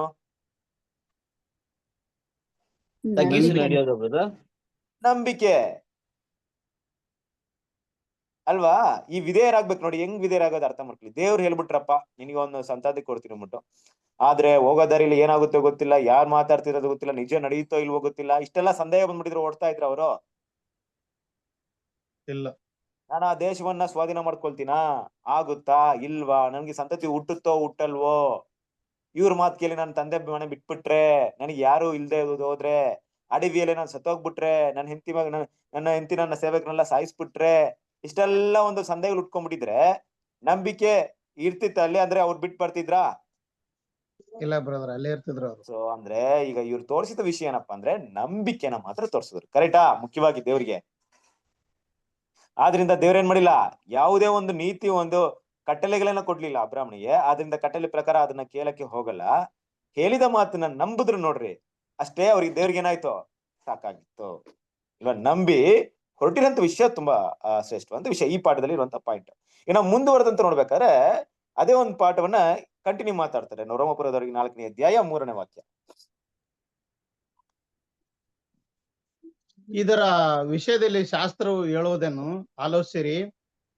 ಅಬ್ರಾಮನು ದೇವರನ್ನು ನಂಬಿದನು, ಆ ನಂಬಿಕೆ ಅವನ ಲೆಕ್ಕಕ್ಕೆ ನೀತಿ ಎಂದು ಎಣಿಸಲ್ಪಟ್ಟಿತು ಎಂದು ನೋಡಿದ್ರಾ? ಏನ್ ಹೇಳ್ತಿದ್ದೆ ಶಾಸ್ತ್ರ ಹೇಳುವಂತ ಮಾತು? ಅಬ್ರಾಮು ದೇವರನ್ನ ನಂಬಿದರು. ಅಬ್ರಾಮನು ದೇವರನ್ನ ನಂಬಿದ ಒಂದು ನಂಬಿಕೆಯಿಂದಲೇ ಆ ನಂಬಿಕೆ ಆತರಿಗೆ ಏನಂತ ಎಣಿಸಲ್ಪಟ್ಟು? ನೀತಿ. ಇವಾಗ ನೀವು ಕ್ಲಿಯರ್ ಆಗಿ ವಿಷಯ ಅರ್ಥ ಮಾಡ್ಕೊಬೇಕು. ನೀತಿ ಏನಕ್ಕಪ್ಪ ಬೇಕು ಅಂದ್ರೆ ದೇವ್ರ ಜೊತೆ ಕಮ್ಯುನಿಕೇಟ್ ಮಾಡ್ಕೊಳಕ್ಕೆ, ದೇವ್ರ ನಮ್ ಜೊತೆ ಕಮ್ಯುನಿಕೇಟ್ ಮಾಡ್ಕೊಳಕ್ಕೆ ಮೊದಲನೇ ವಿಷಯ ಇದಕ್ಕೆ ಬೇಕು, ನೀತಿ. ಇಲ್ದಿದ್ರೆ ದೇವ್ರಿಗೂ ನಮ್ಮರ್ಗೂ ಯಾವುದೇ ಸಂಬಂಧವಿಲ್ಲ. ದೇವ್ರು ನಮ್ಮ ಹತ್ರ ಕಮ್ಯುನಿಕೇಟ್ ಮಾಡಲ್ಲ, ದೇವರ ಬ್ಲೆಸ್ಸಿಂಗ್ ನಮಗ್ ಬರಲ್ಲ, ದೇವ್ರು ನಮ್ಮನ್ನ ಆಶೀರ್ವಾದ ಮಾಡ್ಬೇಕಂತ ಏನು ಬಯಸಲ್ಲ. ದೇವರ ದೃಷ್ಟಿಯಲ್ಲಿ ನಾವು ನೀತಿವಂತನಾಗಿರ್ಬೇಕು. ದೇವರ ದೃಷ್ಟಿಯಲ್ಲಿ ನಾವು ನೀತಿವಂತನಾಗಿರ್ಬೇಕಾದ್ರೆ ದೇವರಿಗೆ ಇಡಿಸದೇ ಇರುವಂತ ಕೆಲಸಗಳನ್ನ ನಾನು ಮಾಡೋದು ಕಲಿಬೇಕು. ಆ ದೇವರಿಗೆ ಇಡಿಸದಿರುವಂತ ಕೆಲಸಗಳು ಯಾವ್ದು ಅಂದ್ಬಿಟ್ಟು ನಮ್ಗೆ ಆದಾಮನ ತಗೊಂಡ್ರೆ ದೇವ್ರಿಗೆ ಇಡಿಸದಿರುವಂತ ಕೆಲಸ ಏನಪ್ಪಾ ಅಂದ್ರೆ ಹಣ್ಣನ್ನ ತಿನ್ಬಾರ್ದು ಅಷ್ಟೇ. ಆದಾಮ್ ತಗೊಂಡ್ರೆ ಆದಾಮನ ಕಾಲದಲ್ಲಿ ದೇವ್ರಿಗೆ ಇಡಿಸದೇ ಇರೋ ಕೆಲಸ ಏನಪ್ಪಾ ಅಂತ ಆದಾಮನ ಒಂದ್ ವೇಳೆ ಕೇಳಿದ್ರು ನಾವು ಪ್ರಶ್ನೆ, ಆದಾಮ್ ಗೊತ್ತಿರೋದು ಒಂದೇ ವಿಷಯ, ಏನಪ್ಪಾ ಅಂದ್ರೆ ಹಣ್ಣನ್ನ ತಿನ್ಬಾರ್ದು ಅಷ್ಟೇ. ಅದನ್ ಬಿಟ್ಟು ಬೇರೆ ಯಾವುದೇ ವಿಷಯ ಇಲ್ಲ. ಕರೆಕ್ಟಾ? ಬೇರೆ ಯಾವುದೇ ವಿಷಯ ಯಾಕಿಲ್ಲಪ್ಪ ಅಂದ್ರೆ ಯಾವುದೇ ವಿಷಯ, ಯಾವುದೇ ಪಾಪವನ್ನ ಮಾಡೋದಿಕ್ಕೆ ಅಲ್ಲಿ ಅವಕಾಶ ಇಲ್ಲ. ಫಸ್ಟ್ ಆಫ್ ಆಲ್ ಆದಾಮ್ ಹೋಗ್ಬಿಟ್ಟು ಕದಿಯಕ್ಕೆ ಅವಕಾಶ ಇತ್ತಾ? ಇರ್ಲಿಲ್ಲ. ಆದಾಮ್ ಕೊಲೆ ಮಾಡಕ್ ಅವಕಾಶ ಇತ್ತಾ? ಇರ್ಲಿಲ್ಲ. ಬದಲಾಗಿ ಅವ್ರಿಗೆ ಏನ್ ಮಾತ್ರ ಇತ್ತು? ಒಂದೇ ಒಂದು ಆಜ್ಞೆ ಇತ್ತು. ಏನಪ್ಪಾ ಅಂದ್ರೆ ಆ ಹಣ್ಣನ್ನ ತಿನ್ಬಾರ್ದು. ಆದ್ರೆ ಧರ್ಮಶಾಸ್ತ್ರ ಅಧೀನರಾದವರಿಗೆ ಬರ್ಬೇಕಾದ್ರೆ ತುಂಬಾ ಆಜ್ಞೆ ಬಂದ್ಬಿಡ್ತು. 10 ಆಜ್ಞೆ ಅಂತ ತಗೊಳ್ಳೋಣ. ಕದಿಬಾರ್ದು, ಸುಳ್ಳು ಹೇಳ್ಬಾರ್ದು. ಮೊದಲೇ ಆಜ್ಞೆ ದೇವ್ರು ಕೊಟ್ಟಂತ ಆಜ್ಞೆ ಏನಪ್ಪಾ ಅಂದ್ರೆ ನನ್ನ ಹೊರತು ಬೇರೆ ದೇವರು ನಿಮ್ಗೆ ಇರಬಾರದು. ಅಂದ್ರೆ ಆಗಿನ ಕಾಲದಲ್ಲಿ ದೇವರಿಗೆ ವಿರುದ್ಧವಂತ ಅನೇಕ ಕಾರ್ಯಗಳು ಮಾಡುವಂತ ಅವಕಾಶ ಅಲ್ಲಿತ್ತು. ಅದರಿಂದ ದೇವ್ರೇನ್ ಮಾಡಿದ್ರು? ಅಷ್ಟೊಂದು ಆಜ್ಞೆಗಳನ್ನ ಕೊಟ್ರು. ಈಗ ದೇವರು ಒಬ್ಬನ ಒಳ್ಳೆಯವನಂತ ಪರಿಗಣಿಸ್ಬೇಕಾದ್ರೆ ಈ ಆಜ್ಞೆಗಳನ್ನ ಆತನ ಬ್ರೇಕ್ ಮಾಡಿರ್ಬಾರ್ದು, ಅದನ್ನ ಫಾಲೋ ಮಾಡಿರ್ಬೇಕು. ಅವಾಗ ದೇವರನ್ನ ಒಳ್ಳೆಯವನು, ಇನ್ನೂ ಸ್ಪಷ್ಟವಾಗಿರ್ಬೇಕಾದ್ರೆ ನೀತಿವಂತ ಅಂತ ಕರಿಬಹುದು. ಬಟ್ ಈ ಆದಾಮ್ ಮತ್ತೆ ಧರ್ಮಶಾಸ್ತ್ರದ ಮಧ್ಯದಲ್ಲಿ ಅಬ್ರಾಮ್ ಇದ್ದಾರೆ. ಈಗ ಆದಾಮ್ ಕೊಟ್ಟಂತ ಆಜ್ಞೆ ಬೇರೆ, ಧರ್ಮಶಾಸ್ತ್ರದವರಿಗೆ ಅಧೀನರಾದವರಿಗೆ ಕೊಟ್ಟಂತ ಆಜ್ಞೆ ಬೇರೆ. ಇದರ ಮಧ್ಯದಲ್ಲಿ ಅಬ್ರಾಮ್ ಇದ್ದಾರೆ. ಅಬ್ರಾಮ್ನಿಗೆ ಯಾವುದೇ ಆಜ್ಞೆ ಕೊಡ್ಲಿಲ್ಲ. ಕರೆಕ್ಟ್ ಅಲ್ವಾ? ದೇವ್ರನ್ ಮಾಡಿದ್ರು ಆತರ ಒಂದು ಕರೆವಿಕೆ ಮಾತ್ರ ಇಟ್ರು. ಆ ಕರೆವಿಕೆನ ನಂಬಿ ಏನ್ ಮಾಡಿದ್ರು? ಅಬ್ರಾಮ್ ಹೆಜ್ಜೆ ಇಟ್ರು ನೋಡ್ರಿ, ಆ ಕ್ಷಣನೇ ದೇವ್ರ ಏನ್ ಮಾಡಿದ್ರು? ಅವ್ರನ್ನ ನೀತಿವಂತರಾಗಿ ಕನ್ಸಿಡರ್ ಮಾಡ್ಬಿಟ್ರು. ಅಂದ್ರೆ ಏನರ್ಥ? ನೀನು ನನ್ನ ದೃಷ್ಟಿಯಲ್ಲಿ ನೀತಿವಂತನಾಗಿದ್ಯಾ. ಅದು ಮಾತ್ರವಲ್ಲ, ಇನ್ಮೇಲೆ ಅಬ್ರಾಮನ್ ಮಾಡುವಂತ ಯಾವುದೇ ಒಂದು ವಿಷಯ ನೋಡಿ, ಒಂದು ಅಬ್ರಾಮ್ ತಪ್ಪು ಮಾಡಿರ್ಬೋದು ನೋಡಿ. ಫಾರ್ ಎಕ್ಸಾಂಪಲ್, ಅಬ್ರಾಮ್ ಏನೆಲ್ಲ ತಪ್ಪು ಮಾಡಿರ್ಬೋದು ಅಂತ ಒಂದು ಪಟ್ಟಿ ಹಾಕ್ಬೋದಾ? ನಮ್ಮ ದೃಷ್ಟಿಯಲ್ಲಿ ಏನ್ ತಪ್ಪು ಮಾಡಿರ್ಬೋದು ಅಬ್ರಾಮ್? ಏನ ತಪ್ಪು ಮಾಡಿದ್ರಾ? ಕಾಣಿಸ್ಕೊಳ್ತಾ ಬ್ರದರ್ ಹೌದು. ಸುಳ್ಳು ಹೇಳಿದ್ರಲ್ಲ. ಅದೇ ತಂಗಿ ಅಂತ ನನ್ನ ತಂಗಿ ಅಂತ ಏನ್ ಮಾಡಿದ್ರು? ತನ್ನ ಹೆಂಡತಿನ ತಂಗಿ ಅಂತ ಹೇಳಿದ್ರು. ಕರೆಕ್ಟ್. ಬೇರೆ ನಿಜವಲ್ಲ, ಅವ್ರ ತಂಗಿನೇ ಇದ್ಲಲ್ಲ ಬ್ರದರ್ ಆಕಿ. ಹೌದು, ಒಂದ್ ರೀತಿಯಲ್ಲಿ ಹೇಳ್ಬೇಕಾದ್ರೆ ತಂಗಿನೇ, ಬಟ್ ತಂಗಿನೇ ಆಕಿ. ಮದ್ವೆ ಆದ್ಮೇಲೆ ಹೆಂಡತಿ ಅಲ್ವಾ, ಸೊ ಹೆಂಡತಿನೇ ಹೇಳ್ಬೇಕಾಯ್ತು. ಓಕೆ, ಹಾ. ಒಂದ್ ವಿಷಯ. ಇನ್ನೊಂದ್ ಬೇರೆ ಏನ್ ಹೇಳಿದ್ರು ಅಬ್ರಾಮ್? ಬ್ರದರ್ ಅದೇ ಸಾರಾ ಮಾತ್ ಕೇಳಿ ಆಗಾರನ ಮದ್ವೆ ಐತಾರಲ್ಲ ಅದು. Very good. ಸಾರಾಲ್ ಮಾತ್ ಕೇಳಿ ಏನ್ ಮಾಡಿದ್ರು? ಆಗಾರ್ನ ಮದ್ವೆ ಮಾಡ್ಕೊಂಡ್ರು. ಇವಾಗ ನೋಡಿ, ತಂಗಿ ಅಂತ ಹೇಳ್ಬೇಕಾದ್ರೆ ಆ ಒಂದು ವಿಷಯಕ್ಕೂ ನಂಬಿಕೆಗೂ ಏನಪ್ಪಾ ವಿಷಯ ಇದೆ ಅಂತ ಸ್ವಲ್ಪ ಯೋಚನೆ ಮಾಡಕ್ಕೆ ಪ್ರಯತ್ನ ಪಡೋಣ. ಏನಪ್ಪಾ ಅಂದ್ರೆ, ತಂಗಿ ಅಂತ ಹೇಳ್ಬೇಕಾದ್ರೆ ಒಂದ್ ವೇಳೆ ನಾನು ದೇವ್ರನ್ನ ನಂಬ್ಕೊಂಡ್ ಬಂದಿದ್ದೀನಿ, ದೇವ್ರ ನನ್ನ ಕರೆದಿದ್ದಾರೆ, ದೇವ್ರ ನನ್ನ ಕಾಪಾಡಲ್ವಾ? ನಾನ್ ಯಾಕೆ ಈ ತರ ಹೇಳ್ಬೇಕು, ಸುಳ್ಳು ಹೇಳ್ಬೇಕು? ನಾನು ಇದ್ದಾಗೆ ಹೇಳ್ತೀನಿ, ದೇವ್ರ ನನ್ನ ಕಾಪಾಡ್ತಾರೆ, ನನ್ ವೈಫ್ ಅಂತಾನೆ ಹೇಳ್ತೀನಿ. ದೇವ್ರ ಕಾಪಾಡಲ್ವಾ? ತಂಗಿ ಅಂತ ಹೇಳ್ಬಿಟ್ಟು ತಕ್ಷಣ ದೇವ್ರ ಕಾಪಾಡದೆ ಬಿಟ್ಬಿಟ್ರಾ? ಆಗ್ಲೂ ಕೂಡ ಏನ್ ಮಾಡಿದ್ರು? ಅವ್ರನ್ನ ತಗೊಂಡ್ರು, ಸಾರಾಲ್ನ. ಆಗ್ಲೂ ಕೂಡ ದೇವ್ರ ಏನ್ ಮಾಡಿದ್ರು? ಅವ್ರನ್ನ ಕಾಪಾಡಿದ್ರು. ಕರೆಕ್ಟಾ? ಹೌದು. ಅದೇ ರೀತಿ ಈಗ ದೇವ್ರು ನನ್ಗೆ ವಾಗ್ದಾನ ಮಾಡ್ಬಿಟ್ಟಿದ್ದಾರೆ, ನನ್ ವಾಗ್ದಾನ ಮಾಡಿದ ಸಂತತಿ ಸಾರಾಲ್ ಮೂಲಕನೇ ಬರ್ಬೇಕು, ಎಷ್ಟು ವರ್ಷಗಳು ಬೇಕಾದ್ರೆ ಆಗ್ಲಿ ಅಂತ ಅಬ್ರಾಮ್ ಇರ್ಬೋದಾಯ್ತು. ಆಗಾರ್ನ ಕೊಟ್ಟ ತಕ್ಷಣ ತಗೊಳತ್ತ ಒಂದು ಕಾರಣವೇನಿತ್ತು? ತಗೊಂಬರ್ದಾಯ್ತಲ್ವಾ? ಬೇಡ, ಆಗಾರ್ ಬೇಡ, ನಿನ್ ಮೂಲಕನೇ ದೇವ್ರಲ್ಲಿದ್ದಾರೆ, ಯಾವ್ದೇ ಕಾರಣಕ್ಕೂ ಬೇಡ, ಆ ರೀತಿ ಯೋಚನೆ ಮಾಡ್ಬೋದಾಯ್ತಲ್ಲ. ನೋಡ್ರಿ, ಇಲ್ಲಿ ಅಬ್ರಾಮನ ಒಂದು ಭಾವನೆಗಳನ್ನ ಸ್ವಲ್ಪ ಸ್ಟಡಿ ಮಾಡಕ್ಕೆ ಯೋಚನೆ ಮಾಡಿದಾಗ ಅಬ್ರಾಮ್ಗೆ ಒಂದೇ ಒಂದು ವಿಷಯ ಮಾತ್ರ ಮನಸ್ಸಲ್ಲಿ ಇತ್ತು. ಏನ್ ಗೊತ್ತಾ? ದೇವರು ವಾಗ್ದಾನ ಮಾಡಿದಂತ ಆ ದೇಶಕ್ಕೆ ನಾನು ಹೋಗ್ಬೇಕು, ಆ ಹೋಗೋದಕ್ಕೆ ಯಾವುದೇ ಅಡ್ಡಿ ಆಗ್ಬಾರ್ದು ಅಂತ ಭಾವನೆ ಇರುತ್ತೋ ಹೊತ್ತು ಈ ಸುಳ್ಳು ಹೇಳುವಂತ ವಿಷಯ ಮೈಂಡ್ ಅಲ್ಲಿ ಇರ್ಲಿಲ್ಲ ಅವರಿಗೆ.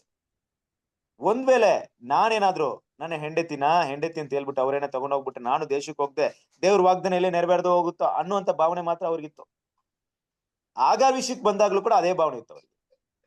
ಆಗಾರ್ ವಿಷಯಕ್ಕೆ ಬಂದಾಗ ದೇವ್ರು ನನ್ ಕರೆದು ಬಿಟ್ಟಿದ್ದಾರೆ, ಆ ಸಂತತಿ ನನ್ನ ಮೂಲಕ ಆಶೀರ್ವಾದ ಮಾಡ್ತೀನಿ ಅಂತ ಇದ್ರೆ, ಒಂದ್ ವೇಳೆ ಸಾರಾಲ್ಗೇನು ಬರಲ್ವೇನೋ, ಇರಲ್ವೇನೋ, ಮಗು ಹುಟ್ಟಲ್ವೇನೋ, ಒಂದ್ ವೇಳೆ ನಾವೇನ್ ಮಾಡೋಣ, ಆಗಾರಿಂದ ಆದ್ರೂ ದೇವ್ರ ವಾಗ್ದಾನ ನೆರವೇರ್ಲಿ ಅನ್ನುವಂತ ಭಾವನೆ ಮಾತ್ರ ಇತ್ತು ಅವ್ರಿಗೆ, ಅಲ್ವಾ?